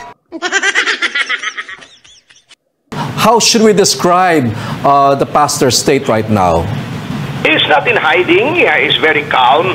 He is assuaged by the balm of a clear conscience and his belief in his innocence. He's where he usually is. He's in Davao. May mga lugar naman po na alam naman po that for the longest time, doon lang naman po siya umiikot. Yung Glory Mountain, Prayer Mountain, yung malapit po sa airport kung saan nandun yung Kingdom, where the Kingdom of Jesus Christ has administrative offices, yun lang naman po siya paikot-ikot. Oh, May Spencer, maraming salamat Hindi, totoo lang, di ba, Madam May Spencer? Apaka ano naman, anong stake niya? Kaya nga ako natatawa dito Siguradong yung sagot ni Attorney Topacio na Pastor Kibuloy is praying. Sigurado inis na inis yung mga kalaban niya dito, no? Ang galing din mag-troll dito ni Pastor Kibuloy. I know na he's serious naman siya doon sa sinasabi niyang he is praying. Pero siyempre, yun yung mga bagay na ayaw madinig ng mga demonyo Di ba?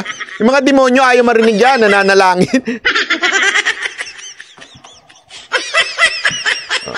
Kaya tuloy, kasi alam niyo ba kung asan yung Kingdom? Pag kayo lumipad ng eroplano doon sa Davao, makikita mo yung Kingdom katabi ng airport. Paano ka magtatago kung doon kami nag-dinner, nandun yung eskwelahan na inikot sa kanila? Amelia, salamat po. Andun sa tabi ng airport. So kung gusto nyo ipahuli, pupunta lang yung NBI, police, sa tabi ng airport, katabi.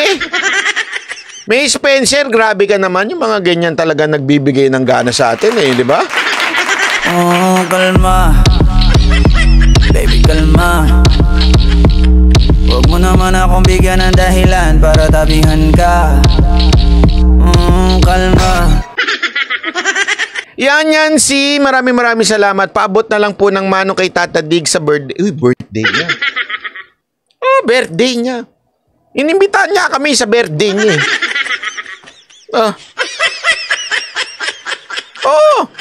Kaya lang, pagpasensya nyo na,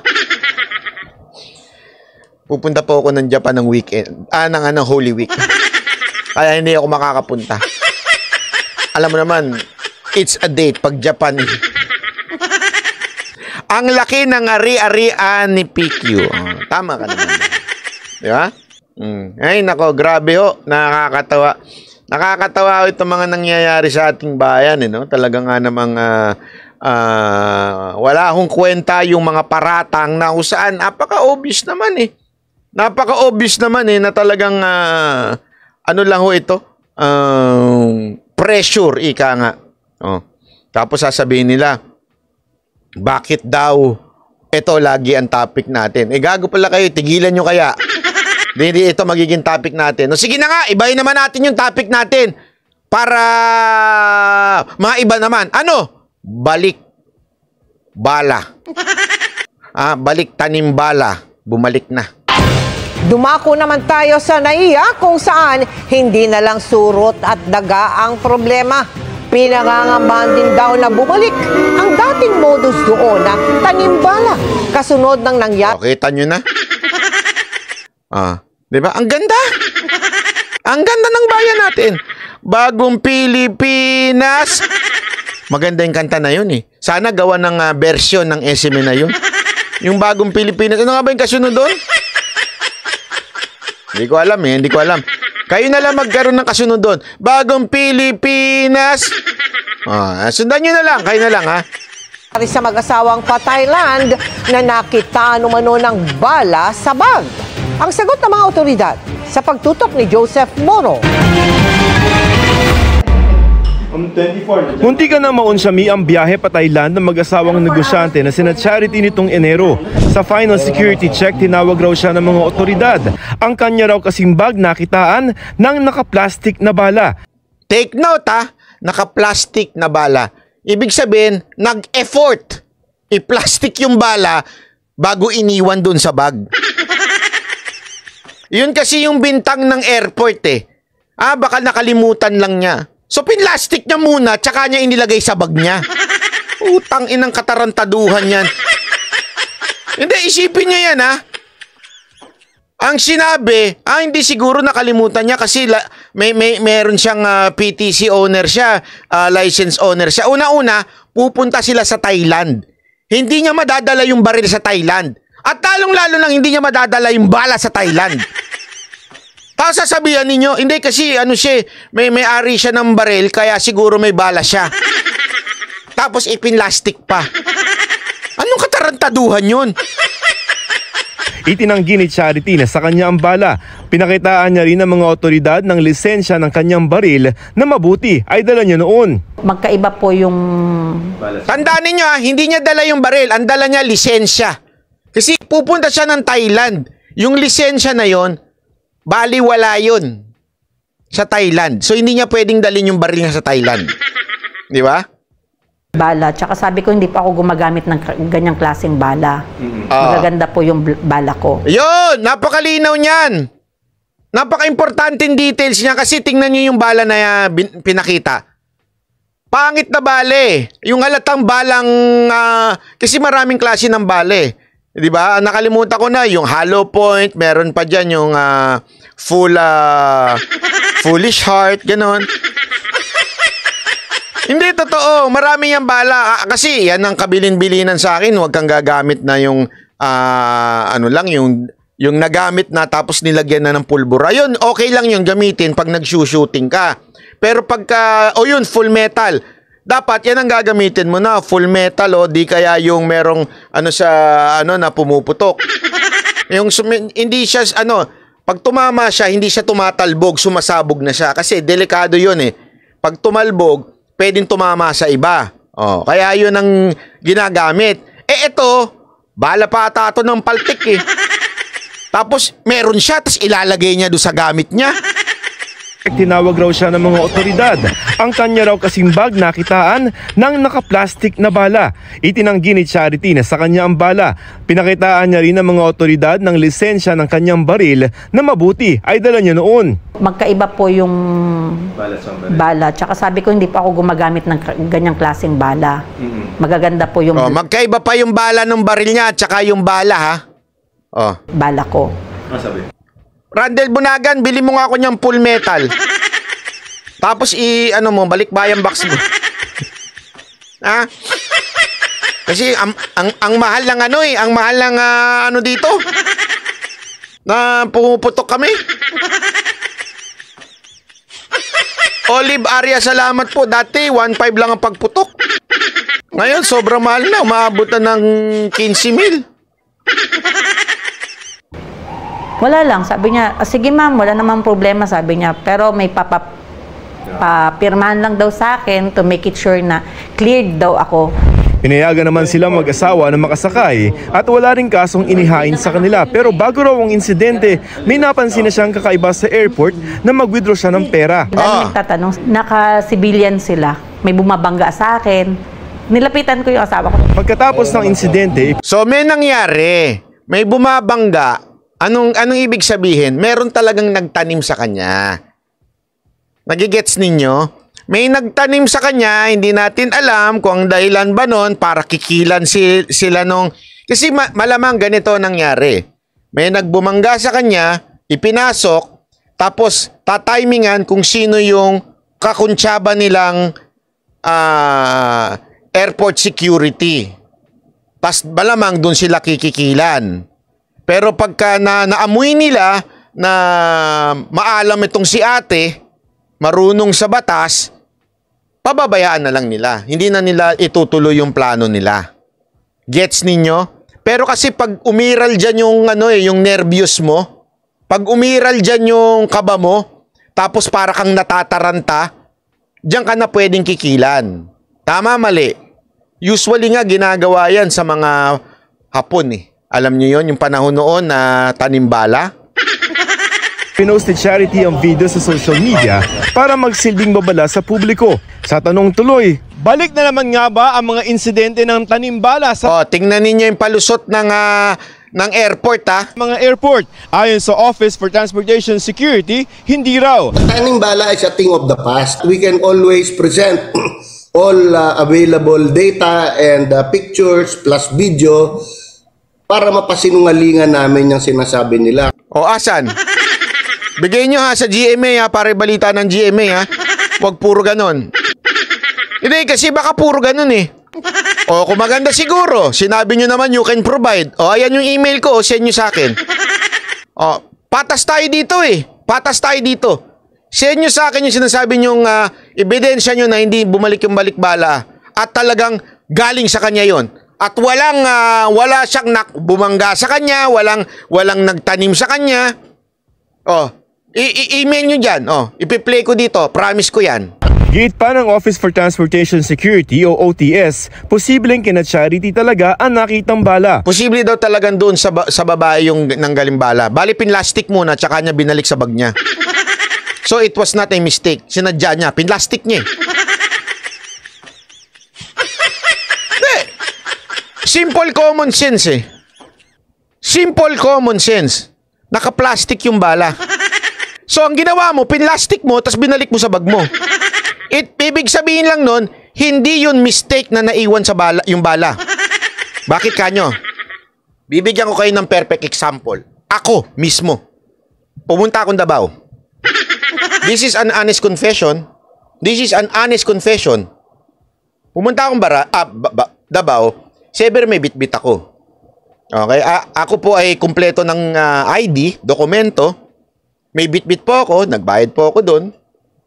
Binigay ko yung bala. Ang problema, yung bag na pinaglalagyan, nakalimutan ko, basta meron pinaglalagyan na bag Yung bag na pinaglalagyan, binalik sa akin. Ang problema, nilagay ko doon yung nakaload. Kasi yung baril ko, syempre, bala, 2 magazine. Tapos may nakaload. Para ready. Okay? Ngayon, pag ibibigay mo na ngayon sa pulis bago ka pumasok ng airport, i-unload mo yun. Hindi nakakasya yun sa magazine. So, in-unload ko, inilagay ko sa loob ng bag, ibinigay ko yung baril, yung bala, nandun din sa loob ng bag. Unfortunately, nung ibinalik na sa akin, hindi nila naisama yung balang nakahiwalay, na nakaload, yun yung nakalagay sa chamber. Hindi nila binalik sa akin. Hindi nila kinuha. Ibig sabihin, nung binalik nila sa akin yung bag, kasi sabi, sir, hindi kami tumatanggap ng bag, sa inyo po yung bag. So, nangyari, bumalik sa akin yung bala. Nagets nyo?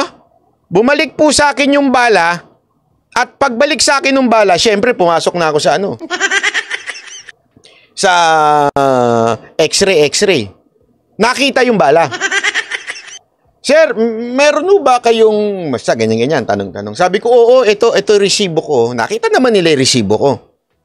Nakita nila, legit ako na may bitbit. Legit na nagbayad din ako. At legit na chinek-in ko yun. So, ginawa nila, ay, ganun ba, sir? Kasi, sir, meron na iwang bala. Hindi ko naka-plastic yung bala. Kasi galing nga sa chamber ko eh. At pareho yung bala niyan at yung bala nung nasa magazine ko. Kaya nga hindi nyo ako pwedeng paikutan dito sa sinasabi ninyo. So yung bala na yon, kinuha nila, isinama doon sa sinurrender kong magazine. Kasi na-check naman nila, pareho itsura ng bala, pareho yung kalibre ng bala.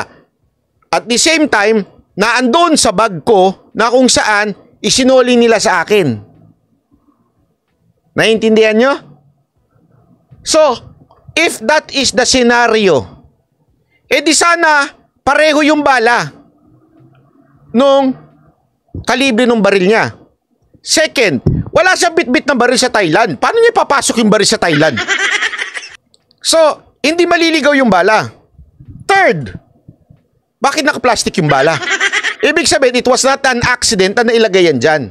Somebody or someone na naglagay dyan. Tama, mali.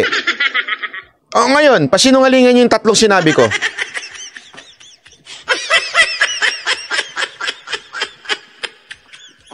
Wag tayo magpaikutan dito. Pinapaikutan natin eh. I'm not saying I am not accusing the officials of MIA na sila ang may kagagawa ng bala. Hindi yun ang sinasabi ko. Ang tinatabla ko dito ay yung bala nanggaling do sa ali. I think that's ridiculous. I think that's pathetic. Paano mangyayari yun? Pinlastik niya pa. O ito, pinlastik ko, tapos ilagay ko sa bag ko. Magkaiba pa nung bala niya at saka yung baril niya. Automated daw ang pagsala ng mga gamit ng mga pasahero na dumadaan sa automatic tray return system na hindi nahahawakan ng kanilang mga screening officers. Kapag yung bag merong containing... Eto, meron na namang discrepancy. Sabi, kasi tama naman yon. Doon sa ganon, di ba, meron biglang pagtigil mo nun. Meron din sa Japan yan eh. Yung pagtigil mo doon, pag may nakitang something yung computer, ipupush ng computer para mapunta dun sa loob. Ibig sabihin, hindi mo makukuha. Masi-separate. Tama, mali. Di ba? So, kunwari, papasok dito. Halimbawa lang, papasok ko dito.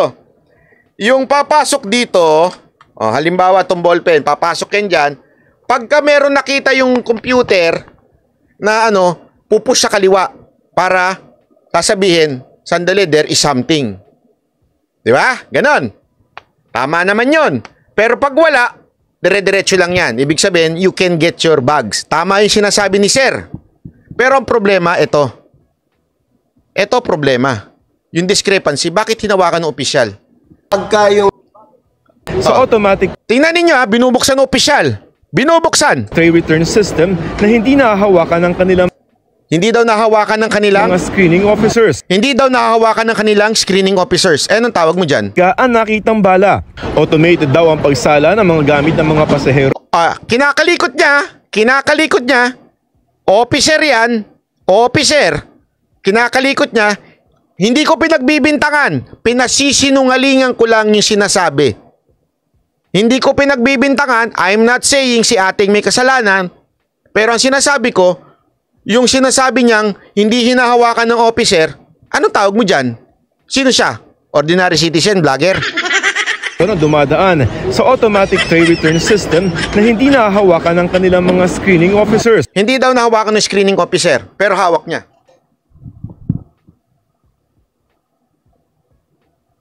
Sige nga, counter my argument. Hindi daw hinahawakan pero nahawakan ng officer. Hindi po ba ang tama ho dyan? Ballpen. Ma'am, meron pong bala dito. Kayo ho ang kumuha. Kayo ho ang kumuha. Para alam nyo na hindi ko hinawakan. Tama, mali.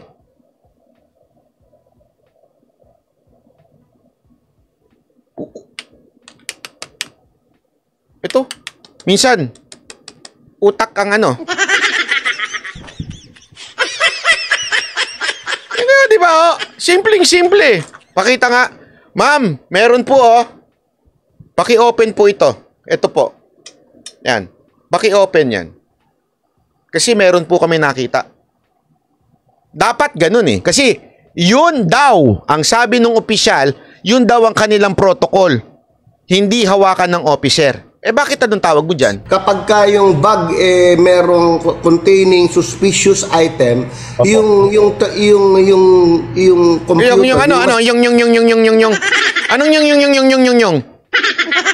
hirap na magpaliwanag ano, sir? Mahirap na po ba magpaliwanag, sir? Ako open po ako kung gusto niyo akong paliwanagan, gusto niyo pong interviewin ko kayo para ibigay niyo yung panig ninyo ng maayos. Pero, tatanungin ko kayo. Bakit sinasabi ninyong hindi hinawakan ng officer, kitang-kita sa video hinawakan ng officer? Sino nagsasabi ng totoo? Kayo o yung video?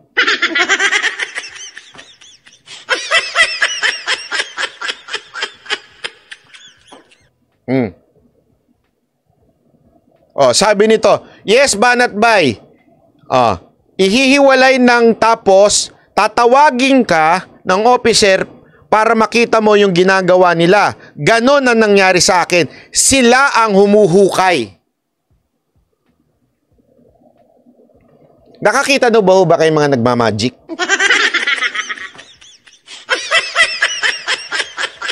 Yung ganyan, no, di ba? Yung, hindi makikita. Ayan. Eto po, wala ho tayong hawak, Walang hawak. Walang hawak. Yung bumabalik-baligtad pa, walang hawak ko tayo. Wala. Tapos bigla may hawak na. Yung ano. Ang dami namin pinanood ng kaibigan kong si Sacho. Na mahilig kasi yun sa mga magic yung nasa table lang. Meron kasi sa Japan, maraming ganyan yung mga table lang. At maniwala, di ba nakita niyo may video kami nila Boss Dada nun? We are allowed to take a video, ganun sila kagaling. Pwede namin i-video yung magic nila. At grabe lumalabas sa mga lemonade. Ang laki nun lemonade yun.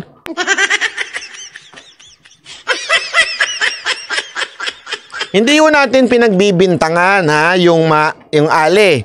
Linawin ko, hindi ko pinagbibintangan yung officer kanina. Ang sinasabi ko lang, di ba po sir, ang tamang patakaran, dut-dutin nyo lang. Ganon-ganonin nyo lang. Sir, ma'am, meron pong bala dyan sa loob. Una-una, kasi baka sabihin nyo, for safety, kaya hinawakan ng officer. Hindi naman puputok yung bala Paano puputok yung bala? Gaganunin mo para pumutok? Hindi naman puputok yun. Ibig sabihin, it's not for safety. Kahit ibato mo yung bala, hindi sasabog yun. So, pwedeng hawakan nung talagang umano ng ano. Kaya nga, ganunin mo lang Meron pong bala dyan, pakikuha, kayo hong kumuha. Tapos, ibigay nyo po sa akin. Diba? Tapos, may CCTV. Dapat ganun, sir.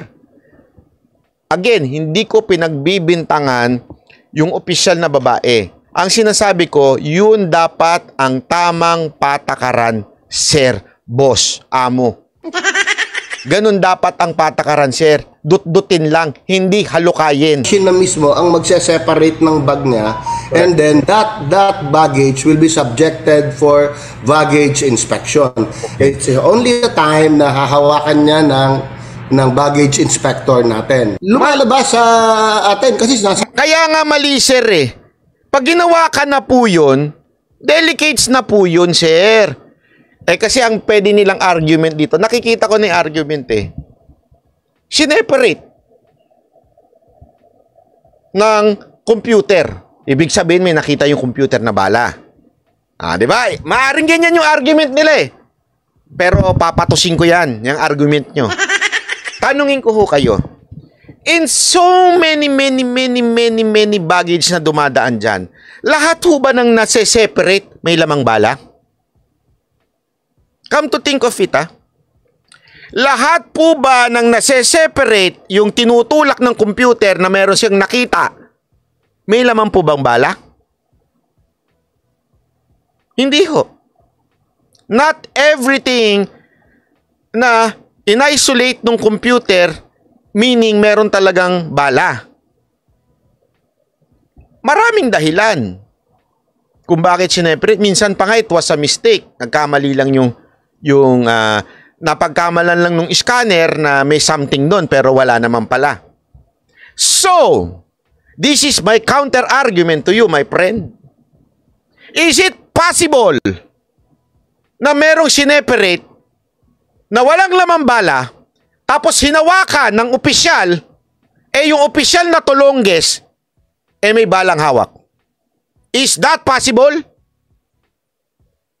Hindi ko sinasabing yung babae may ginawa, Pero the question here, sir, Mr. Officer, Mr. Bossing, amo, posible ba na i-separate ng bag, tapos tiyempo ngayon, yung security officer, na-separate to. Vulnerable to. Ibig sabihin, pwede ko nang kalkalin. So, by separating that, sir, amo, boss, binigyan mo ng karapatan yung security officer na kalkalin yung gamit. Am I correct or not? Your Honor, case closed. Di ba? Mali ako o tama?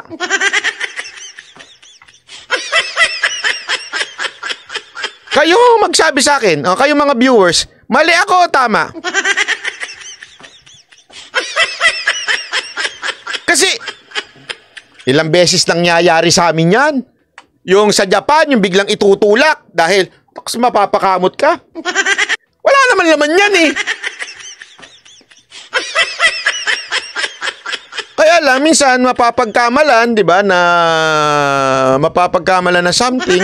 Akala nila vibrator. Yung pala, lipstick lang. Something like that. Kaya lang, ang mabuti ho sa ibang bansa, hindi ho hinahawakan kahit i-separate. Sir, boss, amo, dapat ganun ang patakaran nyo. Pag sineparate, hindi pa rin dapat hawakan ng officer. Dapat, tumingin lang siya. Buksan mo yan. Hindi nyo napansin? Lagi kong pinapanood ito sa mga Australian. Meron kasing yan sa TV, sa YouTube. Na yung mga naho-hold sa Australia, pinanonood ko yun eh. Pag pinabubuksan nila, hindi ho yung officer ang humahawak. Pinabubuksan nila, open your baggage. Papatingin nila. Pag may nakita na sila, that's the time na hinahawakan nila yun. Kaya ginaganon-ganon nila. Yung ganon, natag doon. Para malalaman kung droga o hindi. Yung border control, yan. Sa atin, palpak eh. I-separate pa lang, pwede nang hawakan ng officer. Nasa bag niya Pero nanindigan si Charity na hindi kanya ang nakuhang bala. Hindi, kasi meron po kaming meron po kaming license.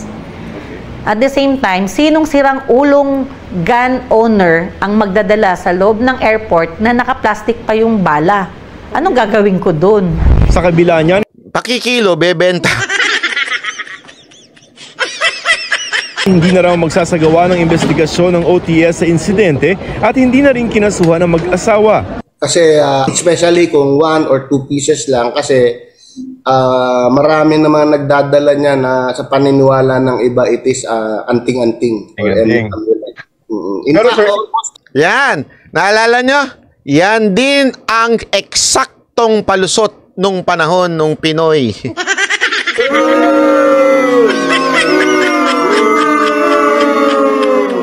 Sir, wag po kayo magagalit ha.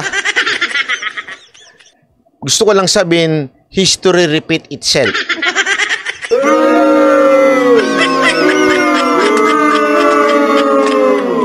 Daily nakaka-encounter kami ng ganitong incident. Pero paalaala ng OTS sa mga magbabiyahe lalo na dagsaan sa Semana Santa, huwag na magdala ng mga ipinagbabawal na gamit para iwas kaso at abala. Para sa GMA Integrated News, Joseph Morong, Nakatutok 24. Kaya talaga ako, gusto ko talagang magkaroon ng tawag dito, camera habang tinitingnan. Dapat talaga nag-abogado ako eh. Tama yung tatay ko eh.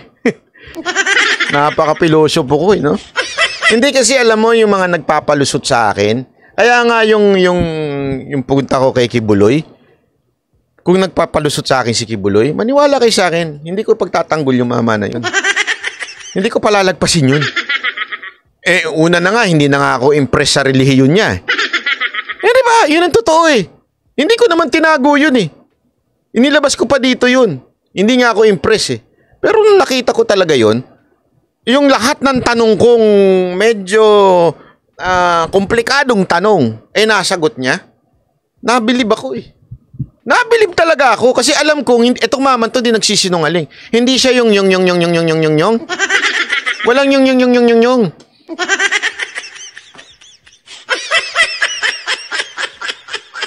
Oh. Oh, kaya ako lang sinasabi to kasi yan ang isang bagay na na hindi mapapalusot po sa akin. Lalo na pag ang tao nagpapalusot, amoy na amoy ko yan.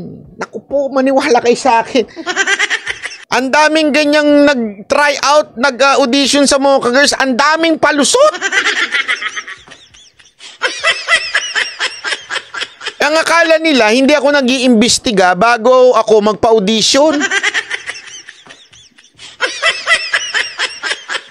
Ito bibigyan ko kayo sikreto sabihan niyo yung mga kamag-anak niyo na gusto mag-audition sa Mocha Girls. Bago ako magpa-audition, inaalam ko na kagad yung background ng taong mag-audition. Bakit kanyo? Why would I waste my time watching twerk? Tapos alam ko naman na yung background nung babae. Hindi. Sininyo boss, naamoy mo? Ay oo, amoy na amoy ko yun. Sobrang amoy ko yun. Kasi yung maano ko dyan eh. Tandaan ninyo, I've been negotiating with people since I was in college. Actually, high school pa lang. Tandaan nyo, high school. Eto, kwento ko ba na ba sa inyo to? High school, ako ang pinakatarantado nun. Nung bata kami. Tanong nyo sa mga kaklase ko. Napaka-bully ko nun. High school ako nun. From grade 7. Itanong, hindi na nga ako pinabalik sa Claret eh. Napakagago rin nung, sorry totoo ito. Bumbabalik ako one time, ayaw kong padalawin. Alam nyo, nainis ako. Kasi, 4th year high school, naging presidente ako ng student council. I was the president of student council ng Claret School. You can see that sa record. Sinubukan kong pumasok nung college na ako para kunin yung yearbook ko. Hindi ako pinapasok. Bakit? Tarantado daw ako. Sabi ko, kung tarantado ako, paano ako mananalo dito? Ang laki-laki ng populasyon ng Claret. Paano ako nanalo?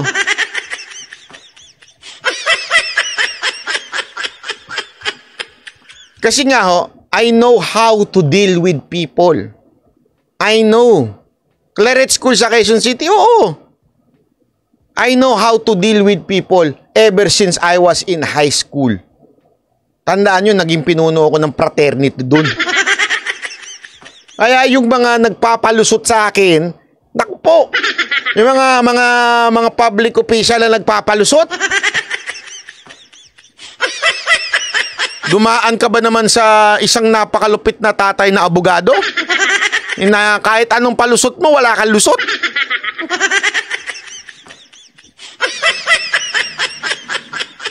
Bakit ba, takbo ka para sa Senado? Hindi. Pasensya na, pag ako tumakbo sa Senado, wala na akong vlog. Gusto nyo ba yon? O, di ba ayaw nyo? O, wag na tayong tumakbo. Ganun lang kasimple. Okay? O, anyway, maraming salamat. Bukas uli. Sana meron ulit tayong live bukas, ha? Kung pahihintulutan, sana magkaroon tayo ng live. Pero bago tayo magtapos, pakinggan po uli natin to, mga bagay-bagay na importante sa ating buhay. Ano ang importante sa ating buhay? Matuto tayong magpatawad. Kung inuutusan tayong magmahal ng Diyos at may mga taong hindi ayos ang puso ninyo o yung relasyon sa mga taong ito, inaasahan din ng Panginoon, ipakita mo yung pagmamahal mo sa kanila by forgiving them. Yung love is meron siyang relationship sa forgiveness. It does not mean we cover up the sin na wala na tayong gagawin. Ang sinasabi lang niya, you are more than willing to forgive the sin of that person. Na hindi mo siya ililista at ibabalik mo sa kanya pag nakagawa na naman siya ng kamalian. Pag pinatawad mo na siya, hindi mo ito ikukwento sa iba para masira yung kanyang reputasyon. Ipapakita mo yung pagmamahal by simply forgiving that person from the heart because the Lord commanded us to forgive that person.